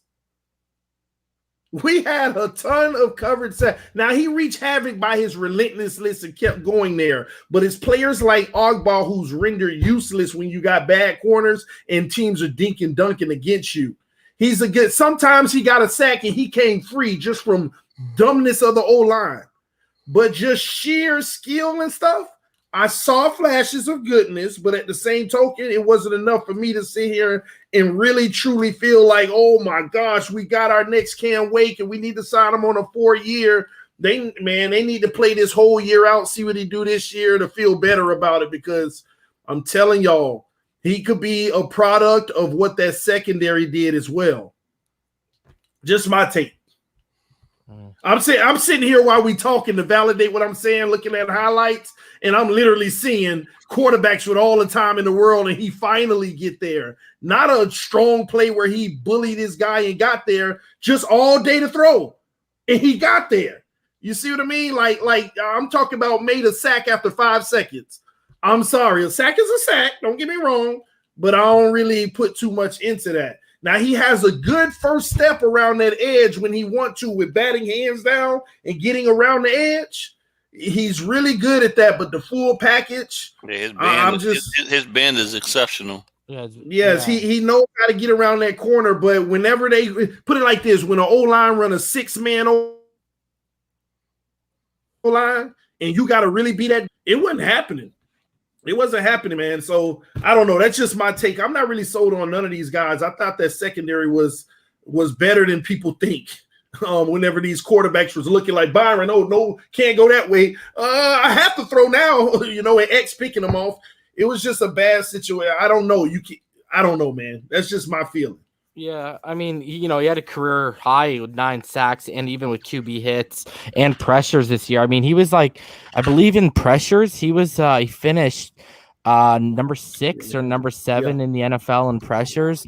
And, me and EM have talked about it before. He's got that rare combination of power and athleticism. I mean, that bend you were talking about, it's there. The other thing he had to deal with too was, who he's playing next to, right? Because Christian Wilkins, he missed some games as well. So, yeah, I get what you're saying. Yeah, I get what you're saying, but I was actually thoroughly impressed. EM, what are your thoughts on Ogbo from what you saw in season 1? And what were your thoughts on Shaq Lawson? I think is EM. Can y'all hear me? Yeah, I can hear you, brother. Okay, yeah, my bad. See, I think, I do believe, I do agree somewhat with TD said about, we need to be in a position where we generate a pass rush organically as opposed to scheming, 85% of our pressures. Instead of zero. Exactly. Blitzes. Yeah. But the solution is on our roster. It's Agba. Agba in our base on first and second down. He's an interior player. He's playing the 3 technique. Yeah, this is the reason why I highlighted why I want a true zero to where you can flank Raekwon to his natural position at a 3 tech, and that frees up Emmanuel Agba to where he has an opportunity to impact the passer on first and second down.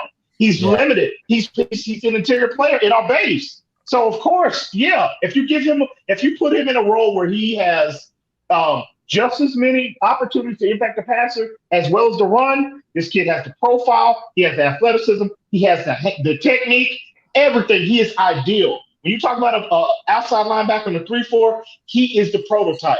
And I think that's the move the Dolphins should make to maximize this kid's potential. And I think I do agree with you as far as Shaq Lawson. He's a limited player. I wouldn't say get off him, but why? He's not he's taking reps away from AVG. Well, he could be a platoon player. Nobody thought that Andrew Van Ginkel was going to take this significant of a leap this year. Well, excuse me. Hang on. Let me give credit where credit's due. Except for you, BallGame.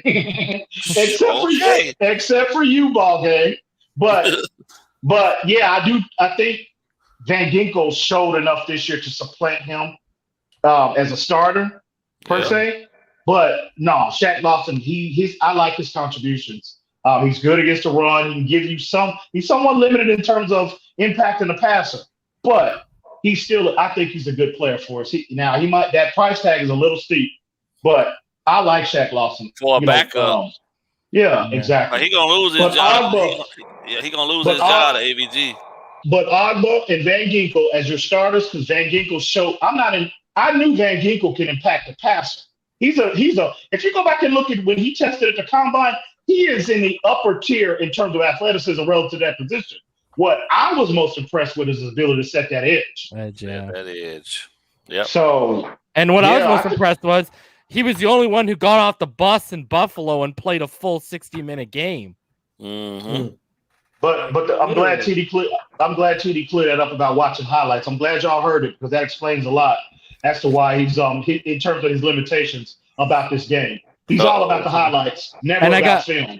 When I mentioned all the edge players, I also got to shout out the guy that I've preaching for months, Joseph Asai out of Texas. I think he's another ideal guy, but he would be more of in a stand-up role, so he might take away reps from AVG.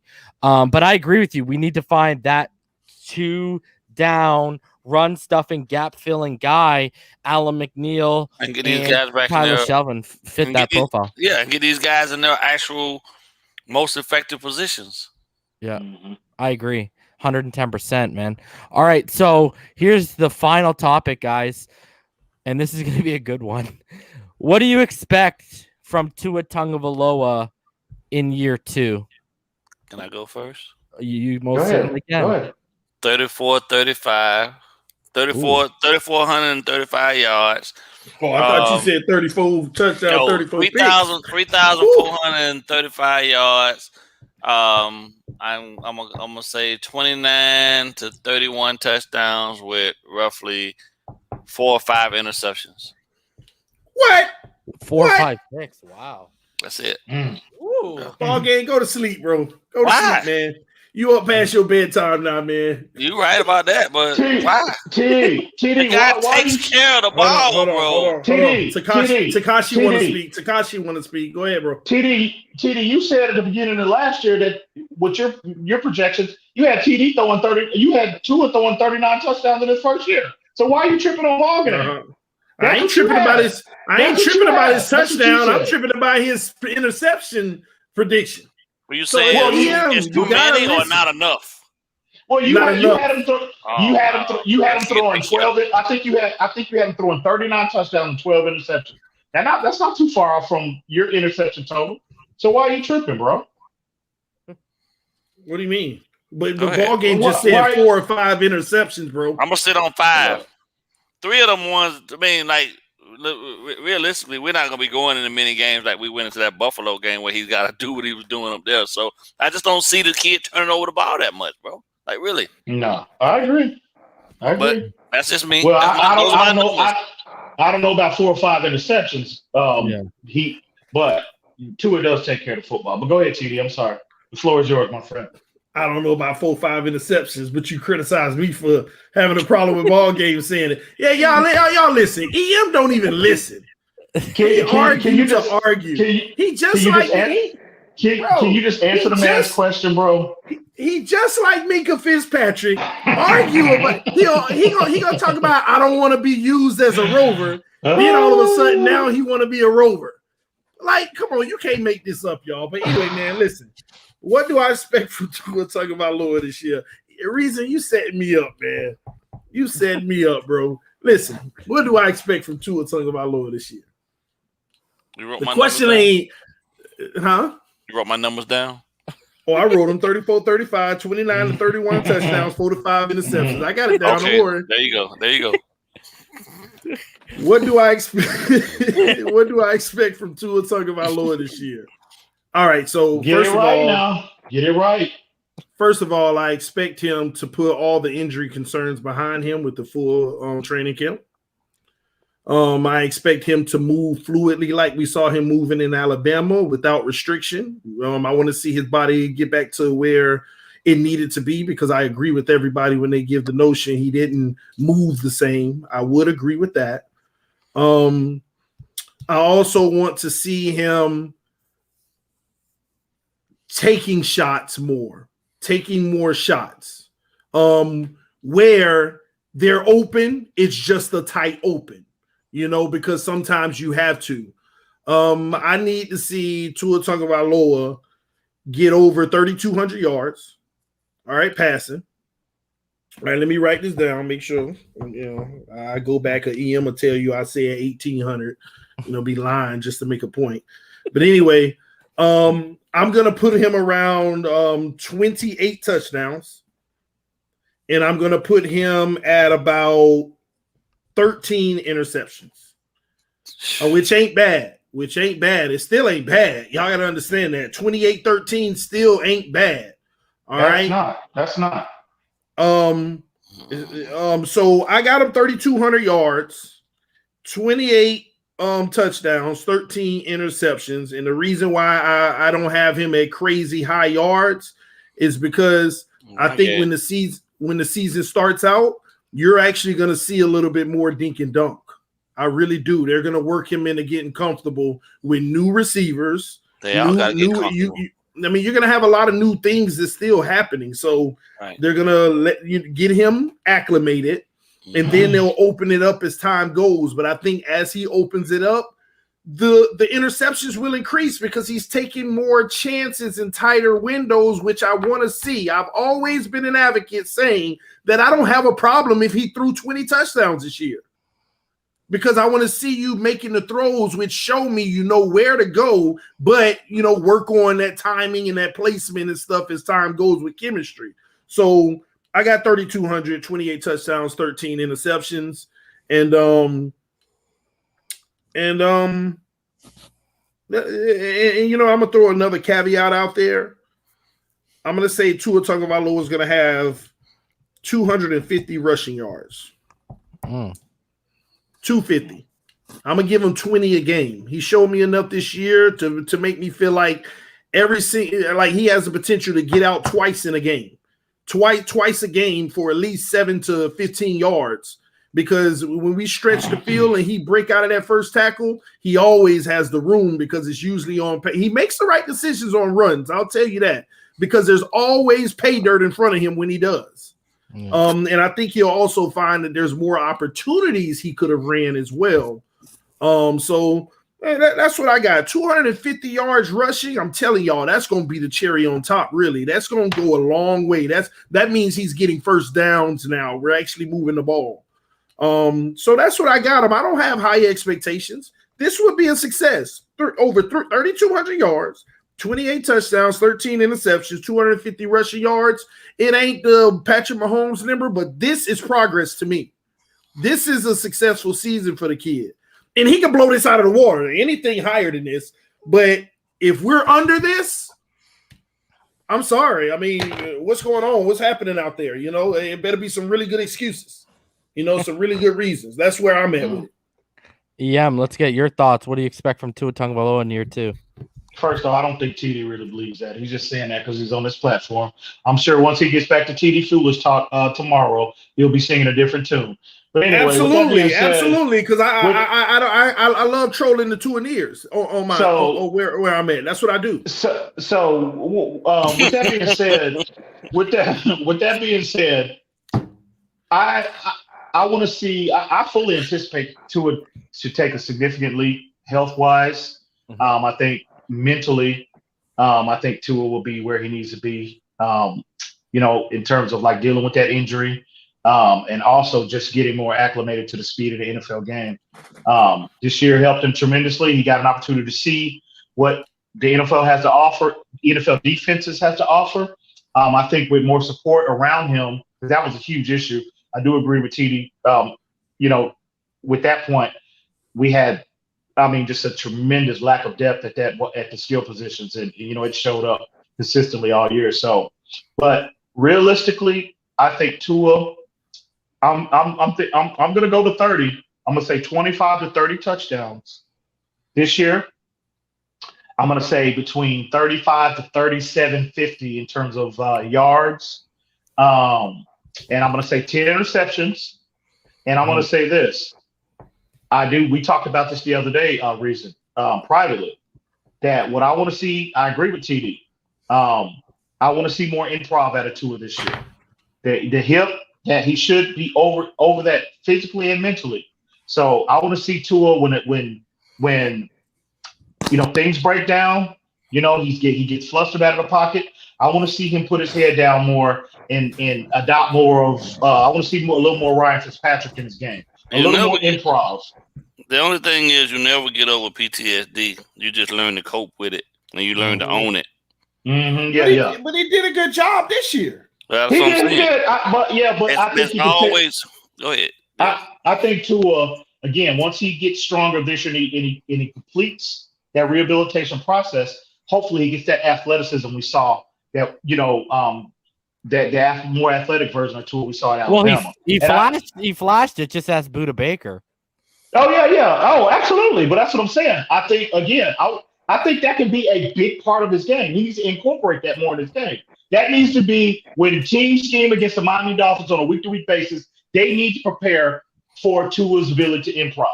Mm-hmm. I want that to be a big feature in this offense. And for him personally. That's how we beat the Patriots because he started improv and they took away the pass game. Absolutely. And he ended up taking the ball into the house with his legs, right? Like, absolutely. See, my whole thing here is, you know, and I've talked about this, right? Because we had Chris Talbot, the exercise physiologist on the show, and he talked about, you know, the trauma of the injury, how basically your brain and your body need to reconnect of sorts. And it's a good clip. I've shared it on Twitter. People can go back and watch it or whatever. Anyways, you know, the fact is, right, you know, this wasn't an ACL injury where, you know, you can hit the field in a year and a half after the injury, and then after 6 months, you're back to normal. That's just not what he was dealing with. He was dealing with an injury that you usually only see in car crash situations, right, with the dislocated hip and the posterior wall fracture. So, you know, he's got that mental block he's got to get through. And we see him working out already. Mm-hmm. You know, he looks bigger. I mean, me and BallGame talked about it on the finish line. Talked about it on here, I believe, too. You know, I told everyone he played at only about 210 pounds this year. And me and BallGame, you know, his Alabama weight was 217. And me and BallGame came to the conclusion that we think he's going to check in around 220 this year. And people are already comparing pictures of his workout. Yeah, I know. People are already comparing his pictures to what someone took his picture of when he was running and they compared it to the picture of training camp when he first walked into the field with the red jersey. And man, his arms are like this compared to what they are right now. And I think there's multiple. I think he didn't trust his body. You had an offensive line that all season allowed 187 pressures. I don't think he trusted the protection. Robert Hunt was constantly in his lap. And it got to a point when Preston went down, DVP was at 80%. Other than Bowden, I don't think he trusted the receivers. It was just a matter of Jordan Love at Utah State. Hey, I got to throw it somewhere. You saw Tua uncharacteristically. One of the things me and, EM fell in love with, and then when BallGame, when he came on TD's platform, April, and said, I got to say, I get why EM and Reason are fascinated. His footwork, his ability to climb the pocket, his presence in the pocket. By the end of the season, you were seeing uncharacteristic Tua where he wasn't climbing, he was bailing. Right away, he was bailing, and that's not Tua's game. I don't think he trusted it. And, I think now last year, I believe my prediction was, what did I say? I said 18 to 22 touchdowns last year. I said, what did I say? I said 8 to 10 interceptions if he started all the games. And I said 2,800 to 3,200 yards. And if you actually extrapolate his numbers over a 16-game span, I was actually pretty damn close, right? So my prediction for this year with Tua is I expect 29 to 32 touchdowns. I expect 8 to 11 interceptions, and I expect with him to flirt with 3,500 to 3,800 yards through the air. I think the protection's going to be better this year. I think we're going to figure out if we figure out the run game. Oh, he might even exceed my numbers, and the top level numbers I said, because I mean, a perfect example is go back to the LSU game, in college, right? First half, they really couldn't get the run game going. Once Najee started going, buddy, he was a different quarterback. It was He was a different quarterback. He was beating the best corner in the country, Derek Stingley at the time, with big boy throws outside the numbers, and he was beating him pretty consistently. And when you look at a quick rhythmic passer who's based off RPOs, screens, timing, and getting the ball out quickly, the run game really, really matters for this guy. So, it's just a matter of schematics, right? So, I think I do expect a very, very significant leap because, he's not going to have a rehab body this year. He's going to have a football body. And, like Richmond Webb said on Finside the NFL, right? Denzel Washington, the equalizer, is about to walk onto the field, and somebody's got to pay for all this nonsense that's been going around. And TD is at the head of that list.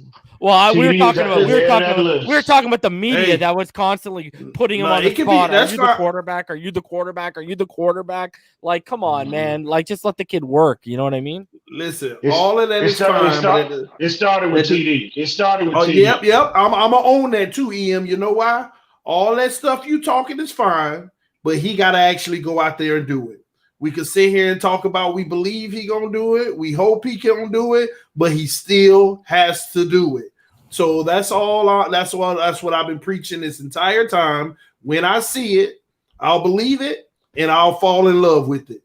Until then, just like any other quarterback, I treat them all the same. But let me say this real quick. The reason why my numbers are what they are for his projection, they're not blowing out the gym, is because of the run game. I really feel like we're going to invest in the run game. And I promise you now, if we have just hypothetically, right? If we have a top 10 run game, Tua Tagovailoa is not throwing the ball more than 25 times a game. It's not going to happen. Yeah, it's just not going to happen. They're going to manage the clock, bludgeon that ball down in the trenches, and play good defense. And let him, and then if we do have a run game, my interception total, it can go down. It does go down a little bit.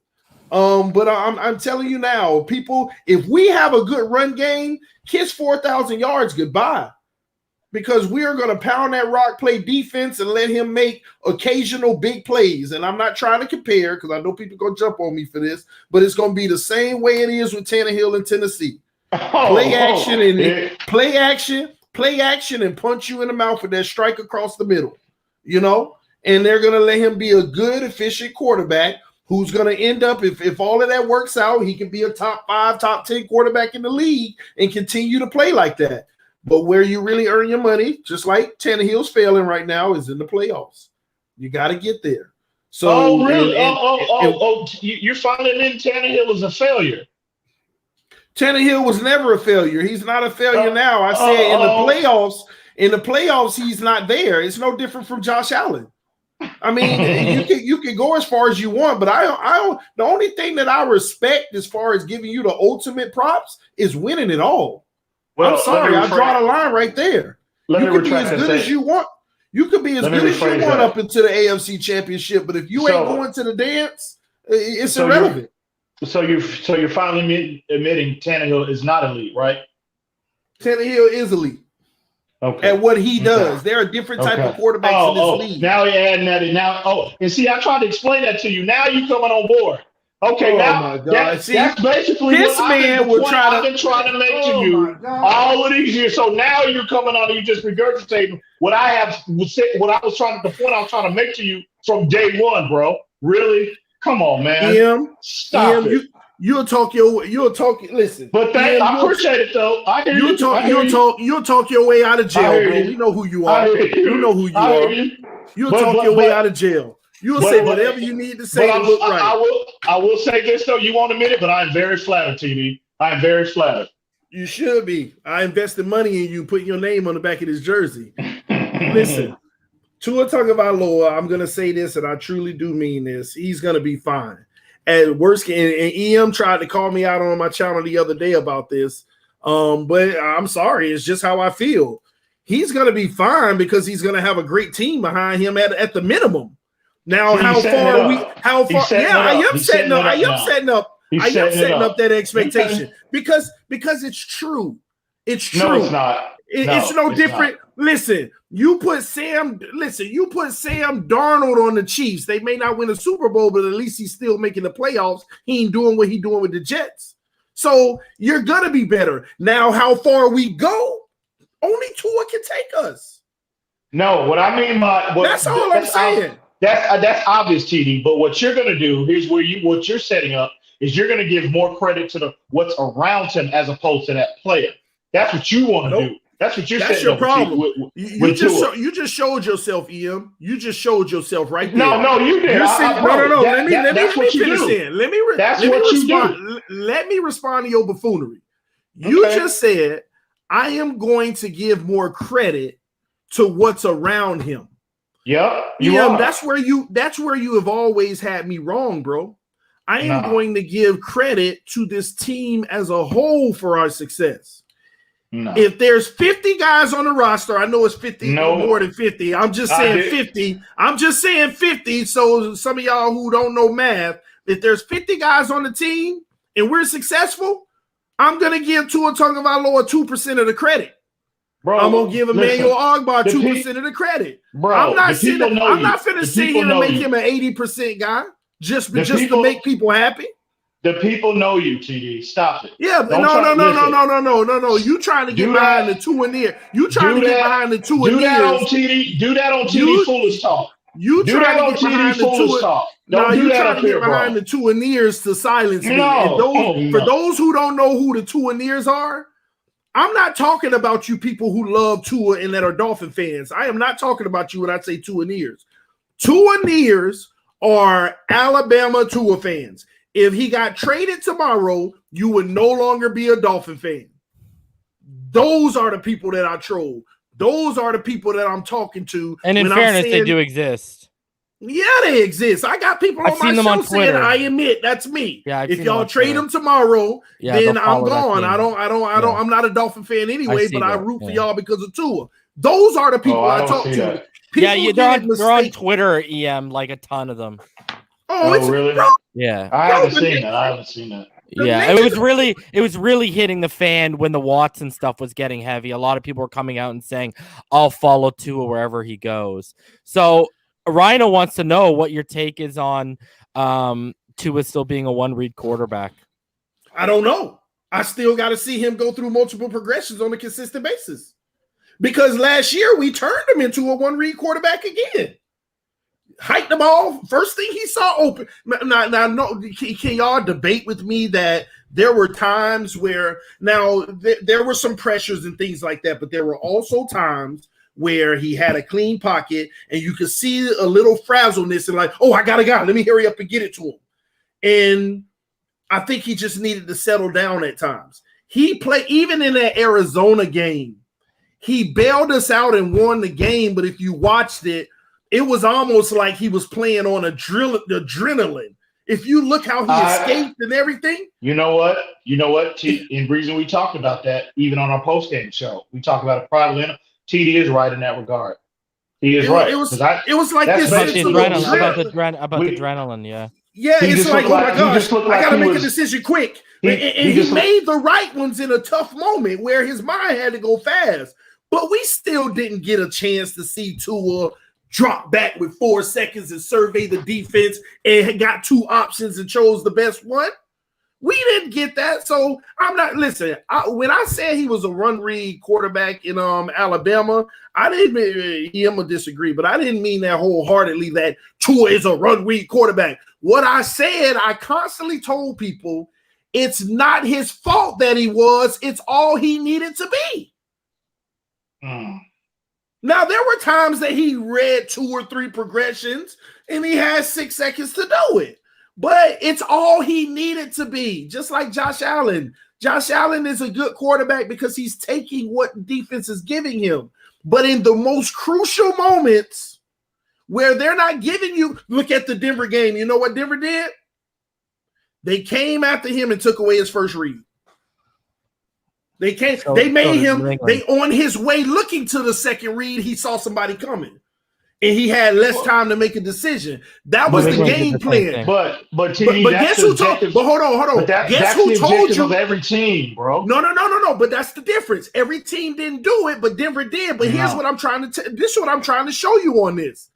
Denver said that's what Denver did. Denver said that's what he did, and guess who they learned it from? The national championship game, them big games in college where the defenses came out and said, well, we know that we need to send pressure and take away the first read, and we'll beat Tua. They said that.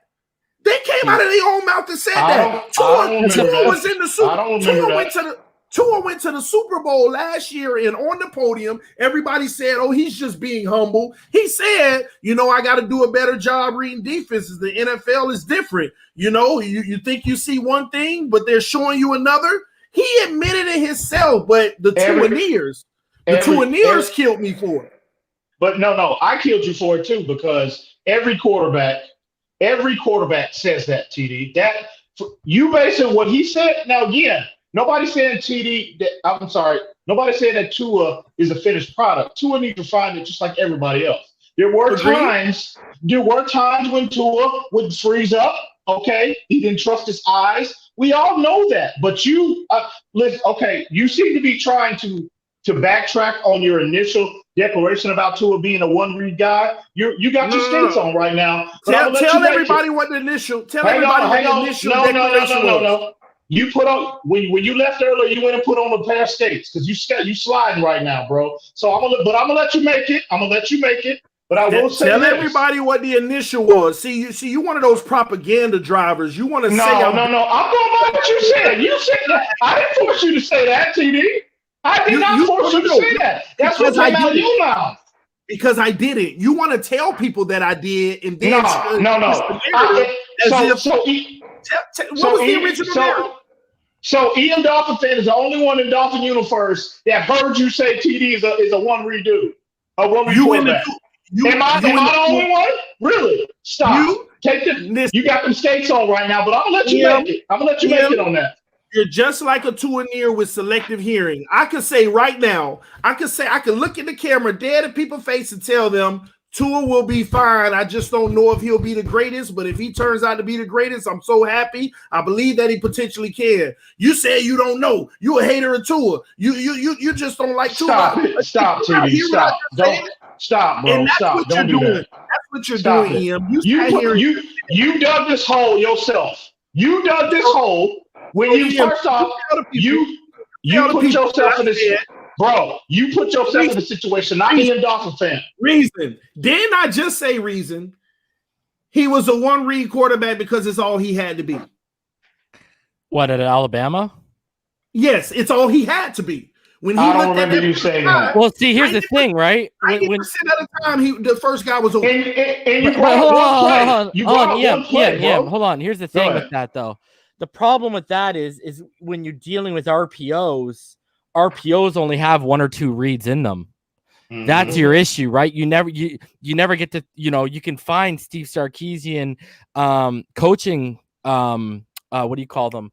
Like coaching sessions, and he talks about his RPOs and how he mainly likes one or two reads max, because also when you get beyond that, he said two things. Well, one thing that he didn't mention is you get offensive linemen down the field and you're going to get flagged for that. Exactly. And number two is he said, once I get off one or two reads and I start getting 3 or 4, all of a sudden that becomes a passing play and it takes the run out of it. But the problem with the Denver game, though, is, he had 20 pressures against. Austin Jackson had 7 of those alone, 5 hurries and 2 sacks, I believe it was. And, Austin, we talk about people watching college tape. I mean, when I did that game preview, I had someone in my comments, El Salvador, and he said, Reason, what's your biggest matchup nightmare this game? And I said, Bradley Chubb versus Austin Jackson. And Bradley Chubb ended up absolutely taking him to school. And the problem here is Tua averaged about, when you look at, let's just compare him to Josh Allen this year. Josh Allen had about 3.1 seconds on average to throw. Tua Tagovailoa had about 2.52 at best. When you go look at it too, we had our top 2 targets this season because Preston didn't play enough. He got hurt. So our top 2 targets ended up being Gesicki and DVP. Now, they are averaged per route 1.7 yards of separation. That is, we finished in the bottom 3 on yards per route in terms of separation. Like, he had an aggressive rate of about 22% this year. And that means 22% of his throws came, whether incomplete or complete, were thrown to receivers that had 1 yard or less of separation.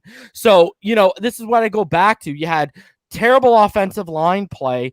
And you know what? I don't think it was just so much. And I agree with you. Yeah, they were taking away his first read. Problem was, against Denver, he didn't have enough time to get to the second read. That's what the issue. That's what the exactly. Issue. No. So here's my argument to that. Okay, first off, let me address the stats with the 2-point-something seconds. It's a false fact and a true lie, and not with you, Reason, because you're going off of what the stats say, right?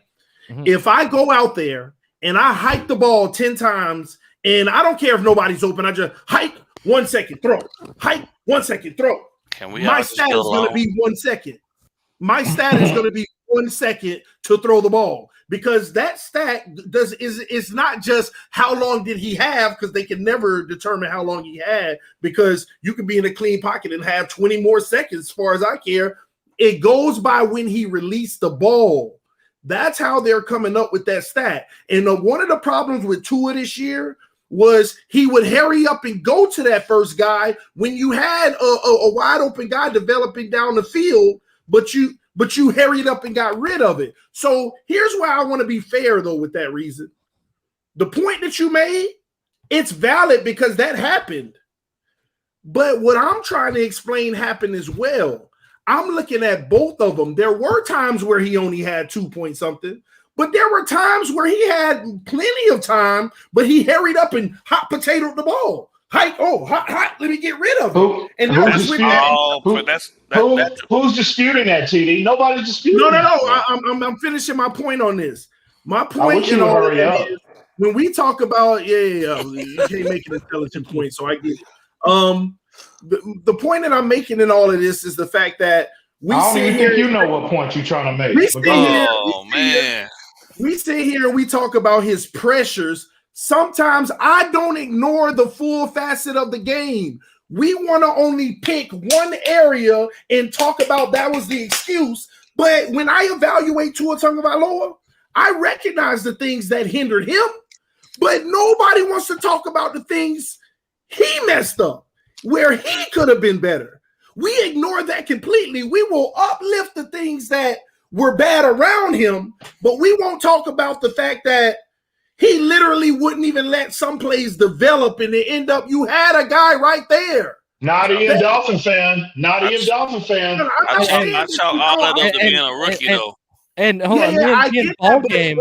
but the shit that stopped me from pointing it out, BallGame. That's all I'm saying. You see what I mean? Yeah, but the and thing that's is, where people get misstruded on that. the thing is, me and BallGame, we broke down every single drop back of Tua Tagovailoa on this channel from all 22, and we pointed out multiple times where he should have made the read here. We pointed out his deficiencies. But the thing is, and I think BallGame will back me, we saw a lot more positives than we did see negatives. And another thing, too, is, we're sitting here talking about, what Denver did to him.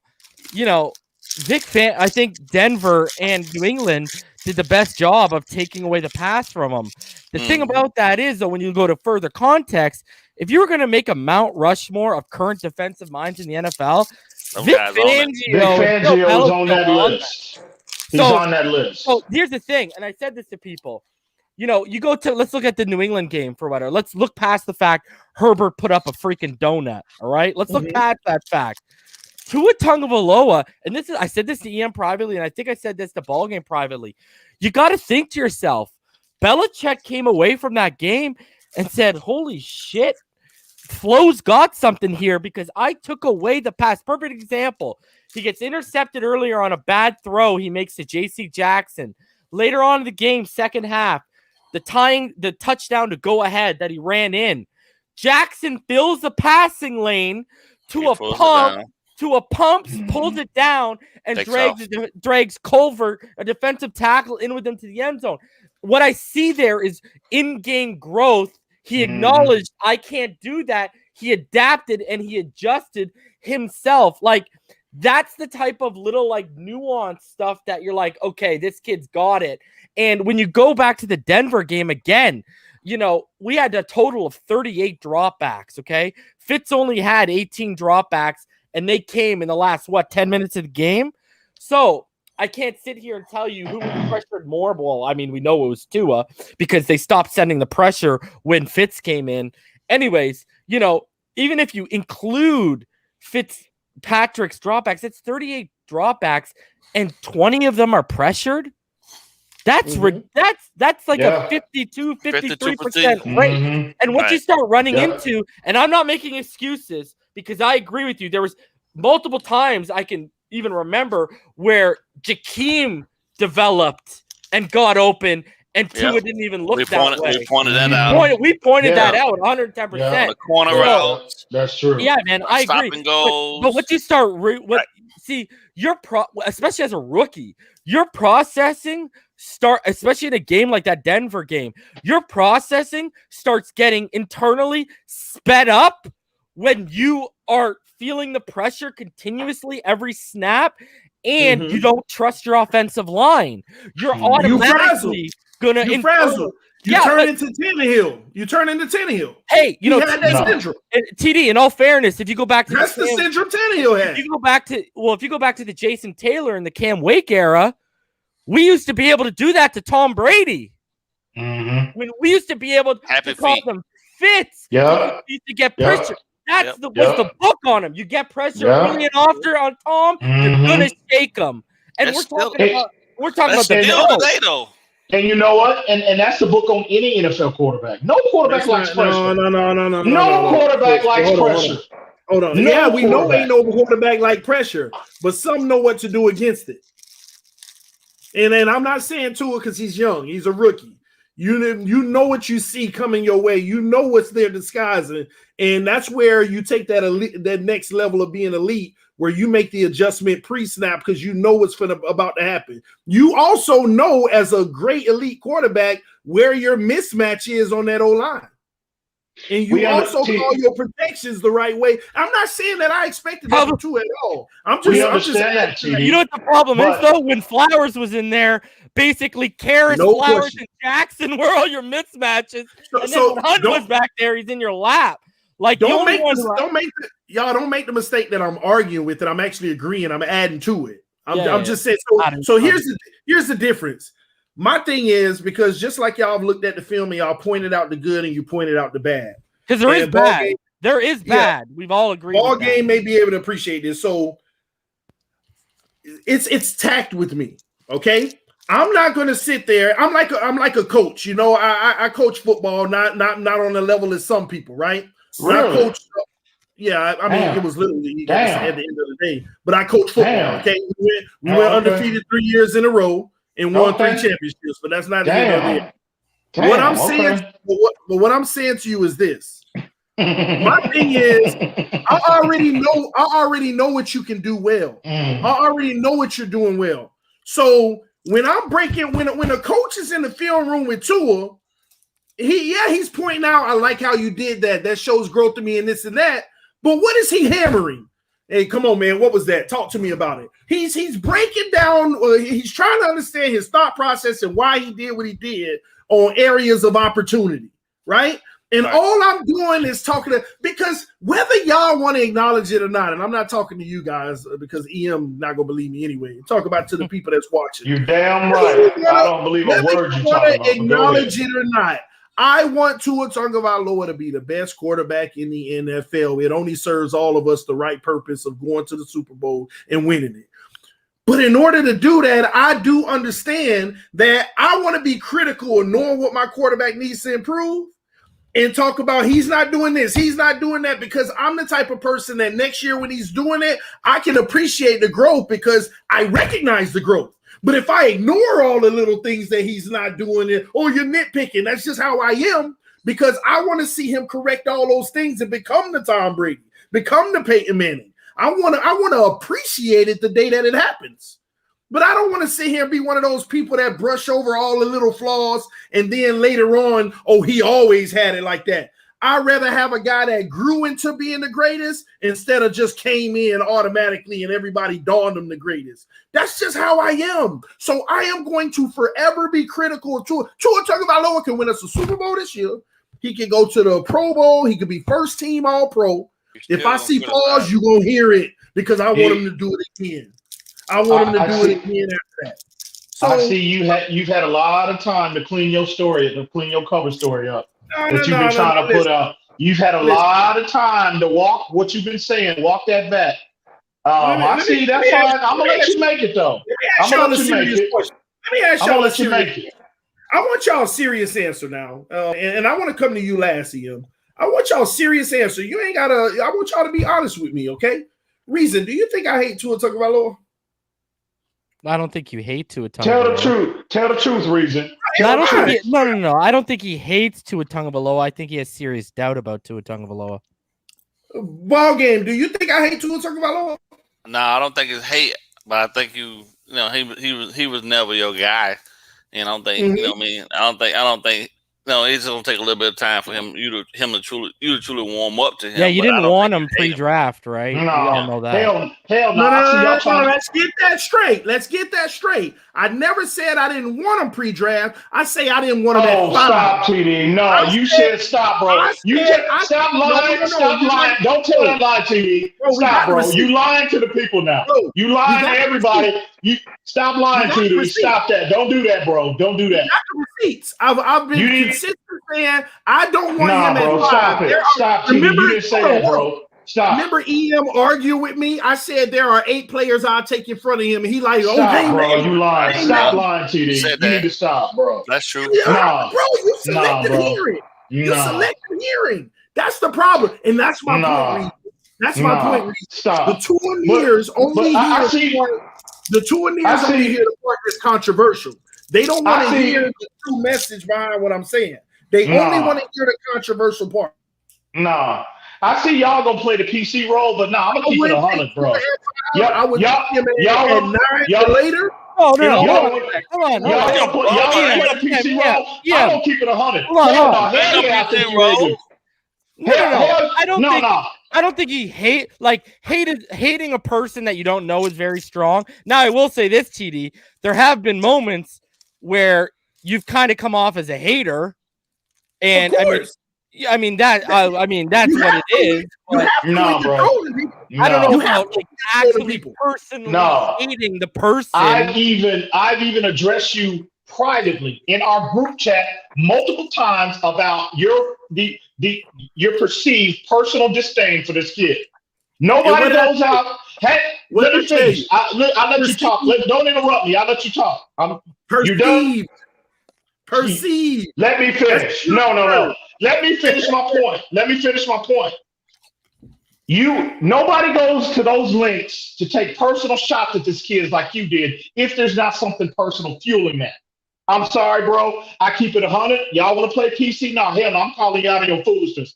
Hell yeah, I think you don't like. Hell yeah, I think you think there's something personal going on with you and this kid.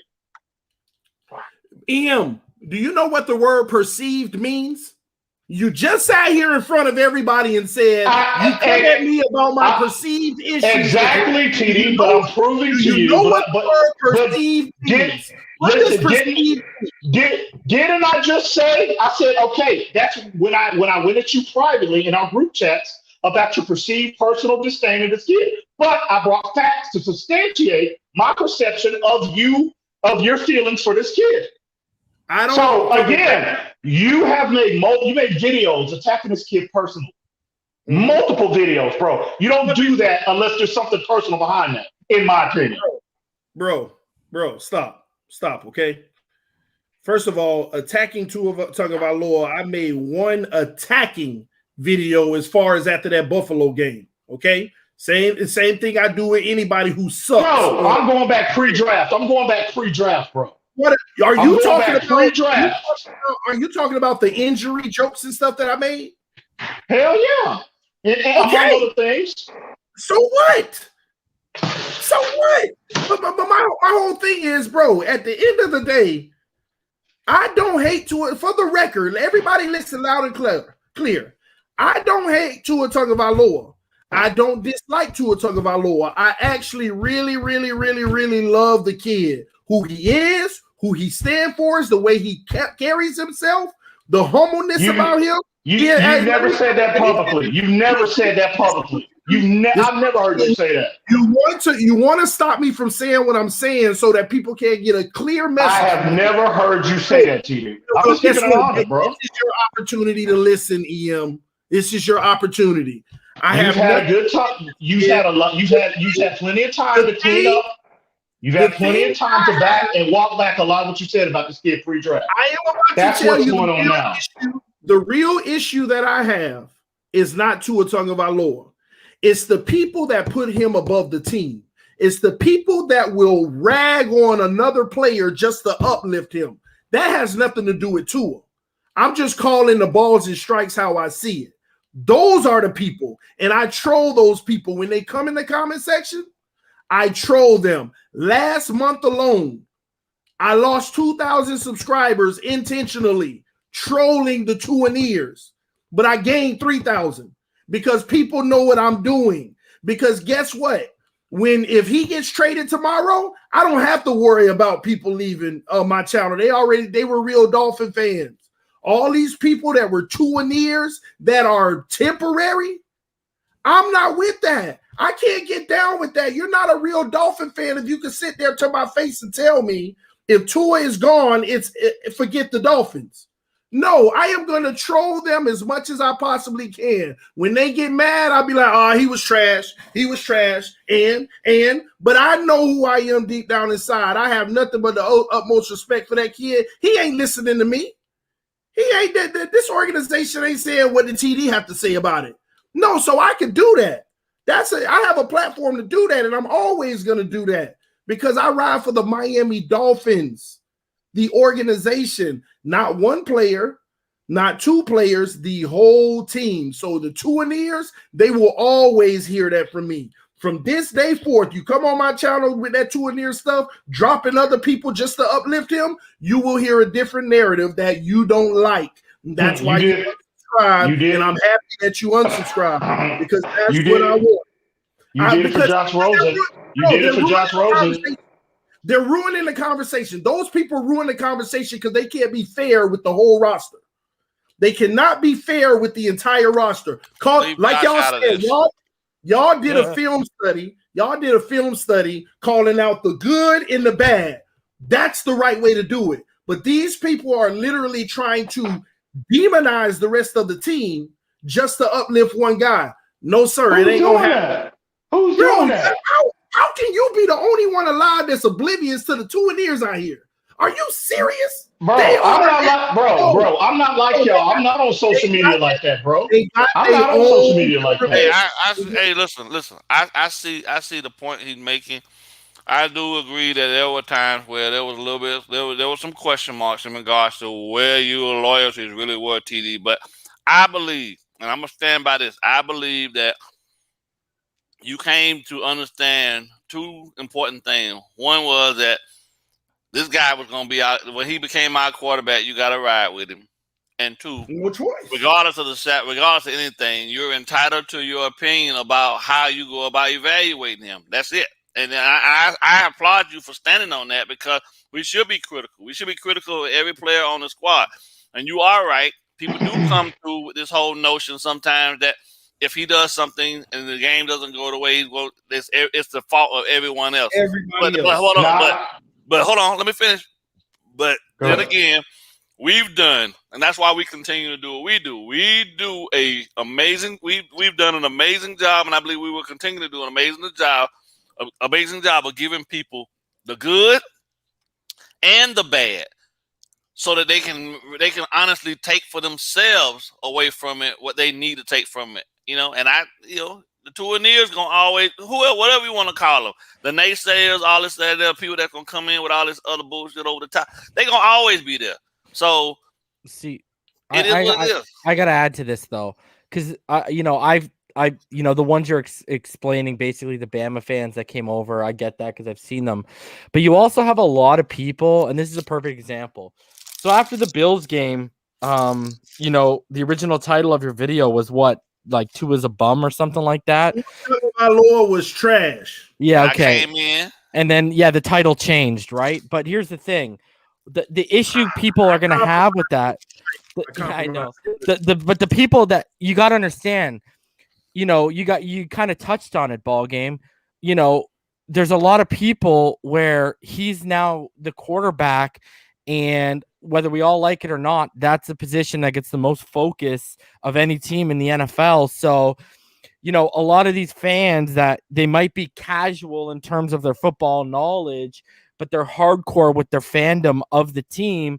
When they see you labeling a kid who's only 9 games into his career as trash, they have a pretty fair stance to sit there and say, you're hating on the kid because, we can't really, the guy, first of all, he had almost identical numbers to Joe Burrow, and I guess that means Joe Burrow's trash too. And that's what you're gonna get when you start calling him trash or whatever after a small sample size. It's the same reason why you and BallGame used to push back on me and EM calling Josh Rosen trash when he had a 16-game sample size. Yeah, it was 7 games more, but here's the thing. Well, we can all agree Tua's flashed more in the first 9 games than Josh did in the first 16, but that's not the point. What the point is, people are going to come in and they're going to ride for the quarterback because they ride for the team. So when they see that, they're automatically going to label you a hater or whatever the case may be, and that's going to be their justification. That's the whole explanation of it, I think. But I'm coming from a standpoint. Not what you did and said about Tua this year is irrelevant for me. I'm going off of pre-draft. You just took every opportunity, and you can say what you want. You can try to walk it back as much as you want to. But at the end of the day, you took every opportunity privately and publicly to cast a negative cloud around this kid. You did that. And I think, and again, I told you this to your face on your platform. I truly believe I would ask you, me and Reason would ask you, dude, why are you doing this? This dude could potentially be our franchise quarterback. And what did I tell you? I said, you know what, Reason? I think TD really believed that the Dolphins are not going to draft him. Why you stepped it up? Why you amped it up like that for this kid? I did. What's wrong with that though? See, you're talking about before the draft. No. What I'm saying is this: don't get mad at people. Do not get mad at people that have this opinion of you, this negative opinion of you in regards to this player, TD. Don't get mad, bro. No. You're missing the whole point here. Let me back up. Y'all are missing the whole point here. I'm not mad at them. Okay. It's fun. It's fun trolling them. They're the ones who are triggered with me, bro. I'm not mad at them. I love coming at them because it's fun. Okay. But let me be clear about one thing. Keep doing what you're doing. Keep doing what you're doing. Exactly. That's the whole point. People, listen. I don't owe it. I owe myself to be me. That's it. I don't owe anybody else anything else outside of that. What people have to understand is if you don't like me, what do I tell people on my channel? I say, hey, there's other YouTubers. You got Phins Talk the NFL. You got Dudley Do Wrong. They might have the content that you like. That's where hey, go check them out. They have great content. I have said that consistently from day one and continue to, even the last few months, bro. That's all I say. There are a lot of YouTubers. You ain't gotta like what I say, but go check them out. You might love what they have to say. That doesn't bother me. But what y'all have to understand is I can't sit here and try to hold people's hand that have a lack of education. So when I put a title up that says Tua Tagovailoa was trash, you can insinuate whatever you want. But when I say he was trash versus Buffalo. So you can take, TD say he trash. No, I say he was trash. so when I got in the stream and the Tuaneers came through, why you hating calling him trash? I yelled and yelled and yelled on that stream. I'm not calling him trash, but today he was trash. So I said, you know what? I'm going to help y'all out. I said, I'm going to help y'all out. I'm going to go and I'm going to change the title to Tua Tagovailoa and the Miami Dolphins played like trash. See, some people I got to add two extra words. That was after I came in and talked you off the cliff. Yeah, but exactly. BallGame was there. He the one. I said, you know what? You're right, BallGame. It's making people think one thing when it ain't that. Right. Well, I will say this. You know, I want to ask. Because they put the quarterback above anything. Tom Brady and the Buccaneers won the Super Bowl. That's what they do. Tua Tagovailoa and the Miami Dolphins played trash. So when I said Tua Tagovailoa was trash, that change anything. I still felt that way. In the Buffalo game, he was trash. The defense turned into trash. The running game, the offense, everybody ended up turning into trash in that game. So at the end of the day, that is never going to change. My channel ain't for everybody. My narrative is my narrative. If you can't read between that and you want to constitute it as hate, I don't argue with you. I actually uplift others because they may have a different approach that you can appreciate and you can love. So go watch them. I don't want you to sit over here and be cancerous in my comment section trying to change who I am. If you want to call it hate speech, that's your business. It ain't bothering me. I just enjoy telling you. I enjoy telling you why it ain't hate. So the many fans that agree with me, I'm giving them exactly my sentiments and they agree with me. Why am I going to come off that ledge? Why am I going to come off of that ledge that I created that I enjoy just to make a certain group of people who ain't even loyal Dolphin fans happy? No. Okay. I'm enjoying it. Listen, I don't hate Tua Tagovailoa. I love Tua Tagovailoa. I think he's going to be a great quarterback. I don't believe that. I think, again, you don't have to. That's me personally, I don't believe that. I don't believe you. You might not, again. It ain't for everybody, EM. It ain't for everybody. You're right. But you've had enough time. So BallGame, this is proving to me. This is proving it right now. Who's the real triggered ones here? EM. No. Hang on, TD. Hang on. I let you talk. I love them. Come on. Hang on. They don't want TD. No, EM ain't triggered by nothing. What TD does, that foolishness, that don't bother EM. That don't bother you. You sound No, like that actually, I love it, bro. Because I love it. I want you to continue to put those buffoonish narratives out there because that gives me more opportunity to make you look even more buffoonish than what you actually look like. So I love it. Actually, keep doing what you're doing. That's why I'm encouraging you to the advancement of TD Foolish Talk. Because I'm gonna be right there to call you out on your nonsense. Bro, I've never swayed away from that. Keep doing it. Keep doing it. Have I not been? Y'all tell me, have I not been consistent in that? I've been very consistent. I drive the trigger people over just to talk trash, and they give me trigger. Man, please get out of here. Are they not triggered? Listen. I am the same. Listen, I am the same. Listen, Ian is consistent. I am the same no matter where I go, who I'm engaging with. I'm the same with BallGame. I'm the same with you. Y'all don't see me and Reason go at it like that because we are more aligned in our vision for this game, period. Number one. But with anybody else, when I'm on Larry's platform, when I see him, putting misinformation out and attempting to keep our fan base ignorant, I'm gonna call you out on it. Period. That applies to you, BallGame, anybody. Everybody's entitled their opinions.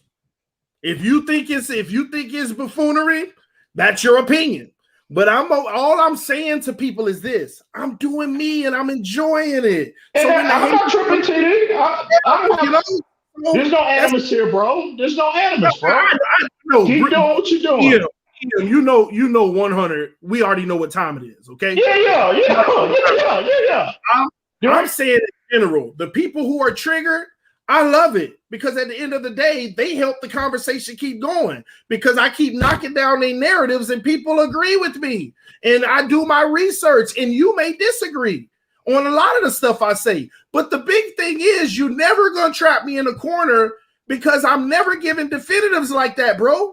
I'm saying potentially, yeah, he could be. Every time I talk about Tua, he could be the greatest ever, but we don't know. But that's smart of me. Why you gotta play both sides of the fence, TD? Oh my God! You know why? You know why? Anything outside of both sides is a guess. Anything in what we are doing to sit here and say is Tua going to be great or not? Whatever answer you come up with, if you want to be intelligent, you know it's a guess. You don't know. So if I play both sides, isn't that real news? If I'm saying no, where he's not going to be, this is the situation where he is going to be. That's real. I'm sorry, TD. We part ways there, bro. Everybody, it's you don't like it. You don't like it. You want me to be blind and say, yeah. Joe Montana. He gonna be Joe Montana next week, baby. Let's go. Yeah, but see, here's the thing. I'm sorry. Just playing devil's advocate. Some people are going to view that as you're trying to be right, whichever way the ball bounces. And nobody respects that, bro. In my opinion, I'm not trying to be. No. Hey, hang on, TD. Let me say this. No. I'm not checking you personally, TD. I'm just saying in general.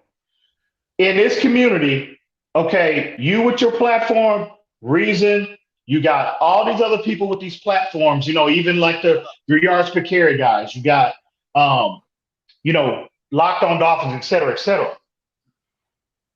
What sells in this community, and y'all are we're all members of it. We're up here expressing our opinion, educating the best to our ability, the fan base, right? Nobody wants to hear, nobody respects, in my opinion. I'm just singling you out, TD. There's a lot of folks that do that. It's a lot of people that take that approach. Well, they're playing both sides of the fence. No, that's not what people respect. What people respect is you making a declaration and standing on it, and you watching 2 months, 3 months, 4 months down the line, watch that declaration come to fruition. That's what people respect, bro. And even people will even respect you more if you make a declaration and you stand on it and you wind up being wrong. But no one respects an individual that plays both sides of the fence, bro. Let me tell you why that's not true. First of all, I make declarations, okay? I make declarations that whenever the evidence is overwhelmingly pointing in that direction, I'll make a declaration. That's intelligence, okay? When the data suggests something, that's a declaration that I'll make. But let me get one thing straight. If you say real quick, you said you made declarations. Please enlighten me on when you made a declaration. What the Dolphins were going to be this year, what the defense was going to be this year. That's one of my biggest declarations. What was that? Please, just so we're clear now. I'm ignorant to that. What this defense was going to be this year, I told people before the season, I said, I'm going to be more excited about this defense because we're about to do something special. And remember how everybody came flooding around week 3 and said, oh, you were wrong about that defensive proclamation. But that sure turned around. Those are the things I make declarations on. When we draft Raekwon Davis, when we already got Christian Wilkins, we went and got Byron Jones, X already doing his thing. I said, your boy in the secondary, Bobby McCain, believe it or not, y'all might want to slow down. He might be really good back there with Eric Rowe. I said all of those things. Wait. There's one more. You made a video on. There's one more. Hang on. There's one more. I want you to say it. There's one more. One more. No. It has to do with our secondary. At the safety position, that's the only declaration. And I wanted to address you directly about that. So I'm glad I'm just reeling you in here, but I want to hear you say it. That declaration that you said that you went out, you made a video about what you said about Eric Rowe was going to be. You was the first one to say that Eric Rowe was going to be a Pro Bowl player. That's what you said, right? You did say that, so we're clear, right? I said he had the potential to. Remember, I don't do that. Okay, so that's what I want to address you directly about. Okay. That has been bothering me for quite some time. Reason will tell you personally. Other individuals will tell you personally. I express because that's a flat out lie, bro. If you go back to your hang on, bro. Come on, hold on. I'm not addressing the fact that you said Eric Rowe is playing at a high level. What I am addressing is the fact that you said that you were the one that highlighted, you were out in front of everybody making that declaration, which is a flat out lie. If you go back to tape, you reel that tape back and you go back on your platform, and I got multiple individuals. We can put, if Reason want to drop that link, I don't want no backtracking. I want you to own up to it. I don't even know what it is. Hang on. We go back to your platform, bro. You were killing Eric Rowe. I'm gonna loop you in this too, BallGame. You and BallGame were sitting there. Hang on, let me finish. Both of y'all were killing Eric Rowe, talking about he was trash. Y'all wanted to draft Isaiah Simmons and put him at safety and cut Eric Rowe. But you made a video saying that. Hang on, bro. Can I finish, bro? Can I finish, Judy? Can I finish? You made a video saying that Eric Rowe, you got out ahead of everybody and saying that Eric Rowe was going to be a Pro Bowl player. That's what you said, which is a blatant, flat out lie. No. I ain't see it. So I stand by what I said.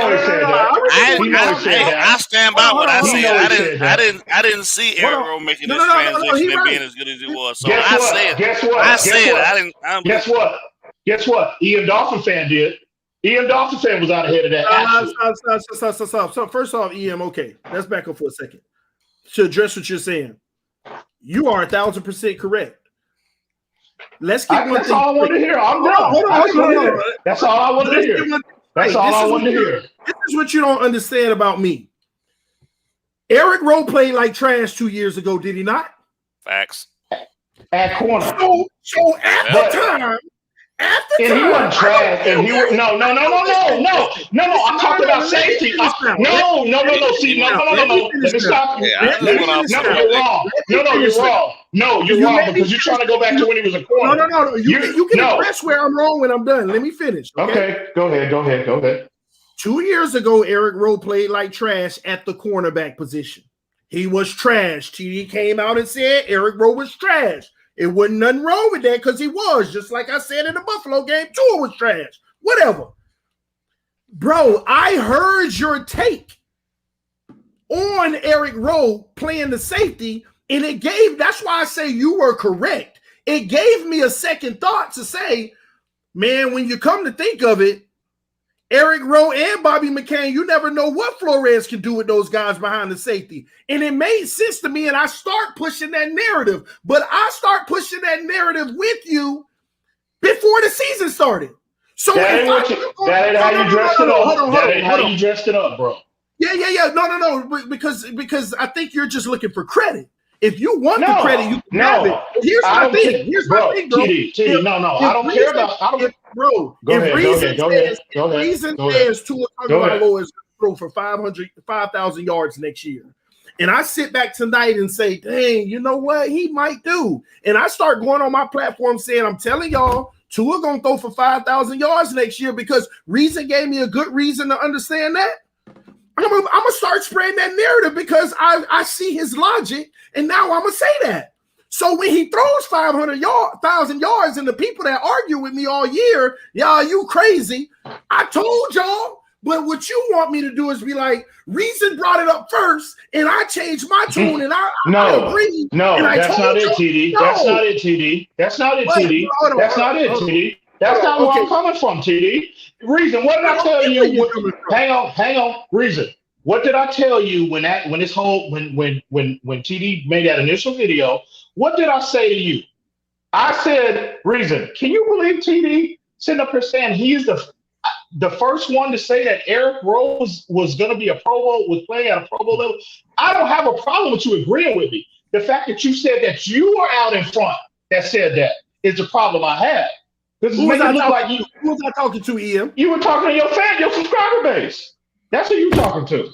Who was the first one to tell them? Did you tell my subscriber base? What? Yeah, I did. I mentioned that on your platform first, initially. Bro, when did you do that? We did that. Reason. I mean, we're gonna keep 100 up here. There's no taking sides. I remember There's no taking sides, bro. I remember we had a conversation. No, bro, stop. No, we had a conversation about Eric Rowe. TD, listen. The people know now. The people in the comments know they were there back then, bro. So that's listen. I'm not. Listen. EM told me about Eric Rowe, and I took credit for it. And I'm so sorry for taking credit for something you called, even though I agree with it at the time after you presented it. I'm so sorry. And that's the fact, bro. And that's the whole.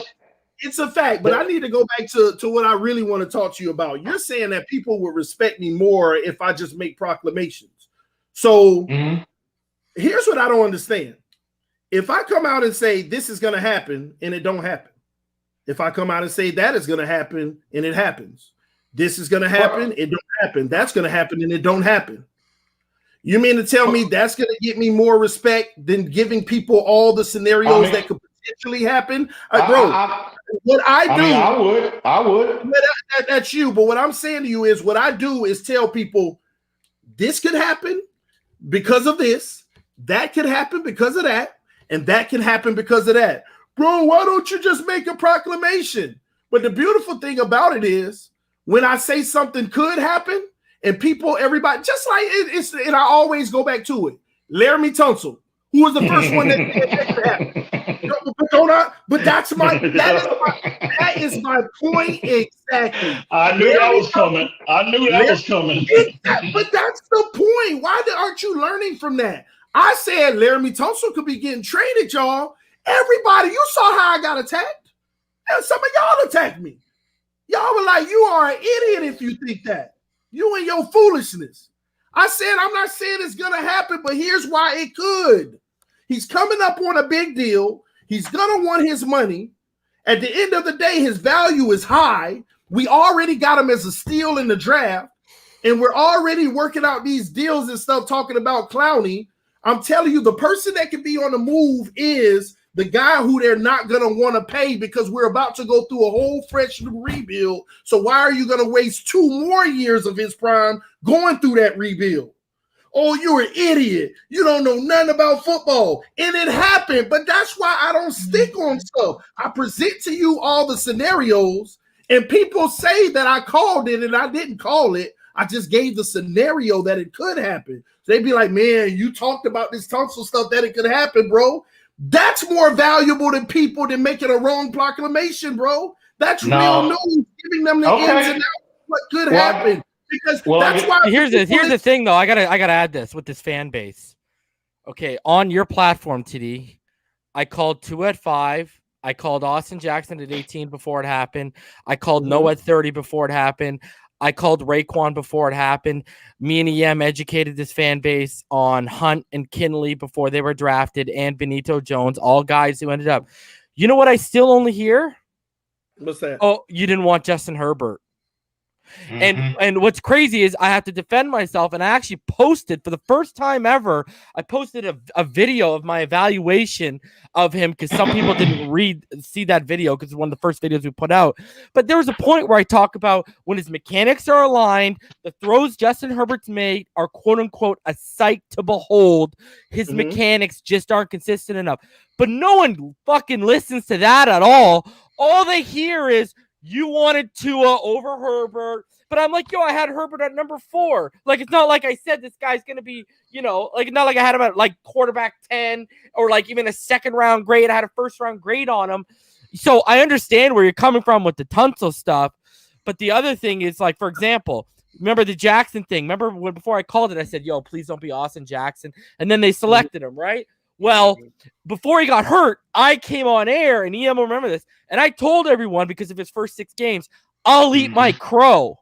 I literally said, I'll eat crow for saying what I said about Jackson. But then we started seeing the Austin Jackson for USC, and I took the crow back out of my mouth, and I told everyone, well, it looks like he's turning into who I thought he was. So I get what you're saying because I still deal with it with the Herbert stuff. The fan base is freaking unrelenting. Listen, the problem with people, not just our fan base, is they will scream your failures but whisper your successes. Facts. Like, look at my track record for the draft last year. That is like a ridiculous track record. You're lucky if you get 50%. Man, I hit on 7 players? Like, that's out of 9, 10 that's picks? unreal. And everyone wants to talk about Justin Herbert with me still. So you mean to tell me you get flack for making correct proclamations? Yeah. People ignored the proper ones, and all they want, even if you got one incorrect, that's all they want to freaking talk about.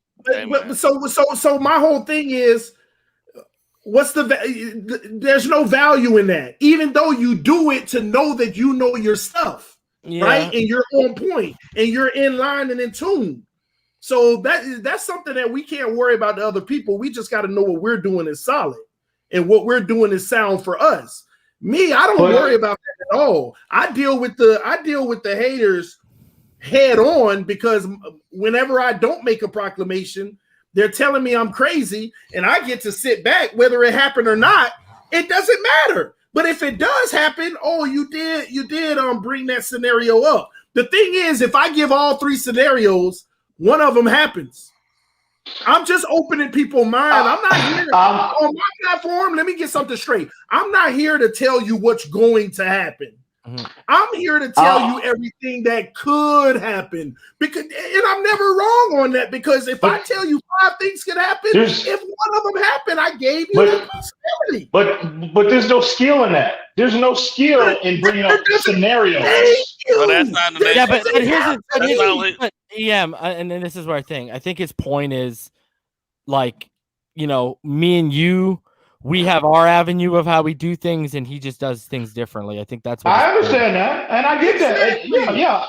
Listen. All I am saying is, from my perspective, in my opinion, we can agree to disagree.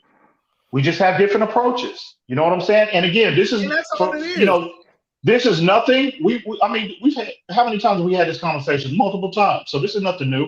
We're just, we're on this platform tonight, and we're live and discussing. But it's cool. It's no big deal. There's no.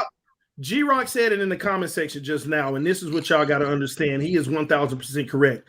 I'm not trying to be right, but I'm also not trying to be wrong. I have a platform that allows everybody's voice to be heard as Dolphin fans. You see what I'm saying? But here's the thing, T. You made a profound statement that says that doesn't take any skill. I'm not trying to be this guru. I'm glad you brought that up. I'm glad you brought that up.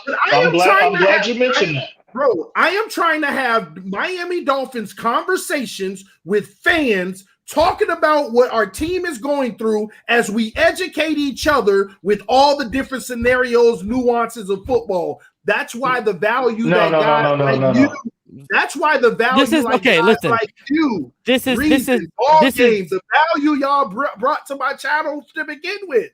You're missing that. Everybody's point of view brings value. This is how we can generalize this, okay? Let's say there's 3 paths, okay?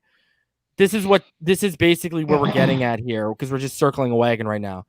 Basically, TD tries to lay out all 3 paths for people, okay? Me and EMdolphinfan, what we do is we say, this is the best path and route for this team to take. That is the general, that at the core of everything, that is what it is. He tries to show, and let's be honest, Dudley does the same thing too, right? He tries to show everything you can take, while me and EM, we say, okay, we think from what we understand, our knowledge, our research, our film study, this is the path this team needs to take. Now, we could end up being right, we could end up being wrong. That's basically at the core value of all this stuff. And I'm not trying to be here and be right or wrong. I'm trying to give you all the information so you can actually decide what path you think we should take. So when people come to y'all and say they said we should take this path, at the end of the day, that's y'all assessment. It don't make it right or wrong. Every individual has their own assessment. Just because Omar Kelly or whatever writer that anybody you think has credibility, whatever they believe doesn't make it the gospel. Everybody has their own brain. Here's all the information. Go make a decision. It's just like the freaking election. Nobody has all the information, but they make a decision. You don't put BallGame to sleep, bro. He's snoring. Listen at him, bro. You don't put him to sleep. That's all right, man. It's 20 after 1, bro. Yeah. Let's get to final thoughts because we only want to do like an hour and a half. We're at like 3 hours here. Jeez. Oh man. Right. And I mean, it was fun though. Ether and EM though. That was pretty cool. All right. Hey, more to come. BallGame. I'll let you get your thoughts out first so you can hit the sack, brother. Hey man, it's always good to be amongst you guys, man, and be able to just talk about this team we love. You guys exhibiting a passion unlike any that I've ever seen for this team, and I appreciate just being amongst y'all, man. Real talk. So I see all the angles, man. I see everybody's viewpoint and what their stance on different things, that and the other. But EM came out for blood tonight, man. I was like, hey, did you expect it ain't bring no weapon. I don't need no weapon for you, bro. I'm choking you out. You out here bringing sports. Sports. I'm choking. Hey, I'm choking you out with my bare hands, bro. Choking you out, man. All right. Yeah. Choking you out. Y'all too. Y'all too much, man. Some things never change, huh? Yeah, man. I don't know who that Mari idiot is, but man, y'all don't delete his comments. He's an idiot. But anyway, go ahead. And what's funny is after these guys are off the platform, it's like this conversation never happened. That's what people need to understand in the comments. TD, let's get your final thoughts, brother. And thanks for coming on tonight. This was a really fun show. I got to say that much. No, anytime, man. Man, I'm loving this. This was real fun, man. Make me miss what we were doing before, but we back. We doing what we do. There's more to come. Yeah, make it entertaining. I'm gonna mail you some blood pressure pills though, but because I don't want to be the reason.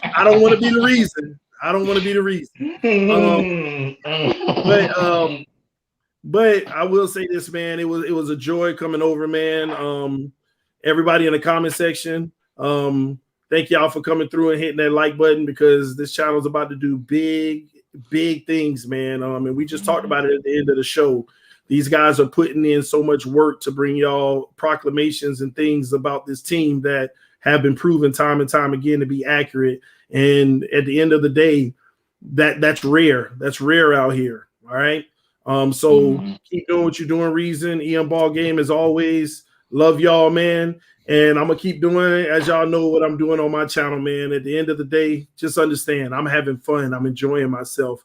It's a real blast just talking to people, communicating with them, and talking Miami Dolphins football, whether we agree or not, man. That's all my platform is about, getting all these opinions out, talking through them, and having fun and getting ready for the season and enjoying it, talking about what we see. It's that simple, man. And I'm loving it. And anytime, Reason, you already know what time it is. It's my second home now, second and third. You know, Doug, I'll be over there a lot too. But y'all already know. To the entire Dolphins nation, love y'all. Fins up to everybody in the comment section, whether we agree or not. I have respect for every single one of y'all over anything. You can call me what you want. I ain't like gonna call you an idiot. I'm just gonna say we have a difference, you know. Hey, I call. Hey, one thing about EMdolphinfan, you might not like it, but EM is consistent. I call it how I see it, baby. Period. Yeah, that's what he called it. But like I said, but I will tell you this: EM broke the record. The blow clock was right 3 times today.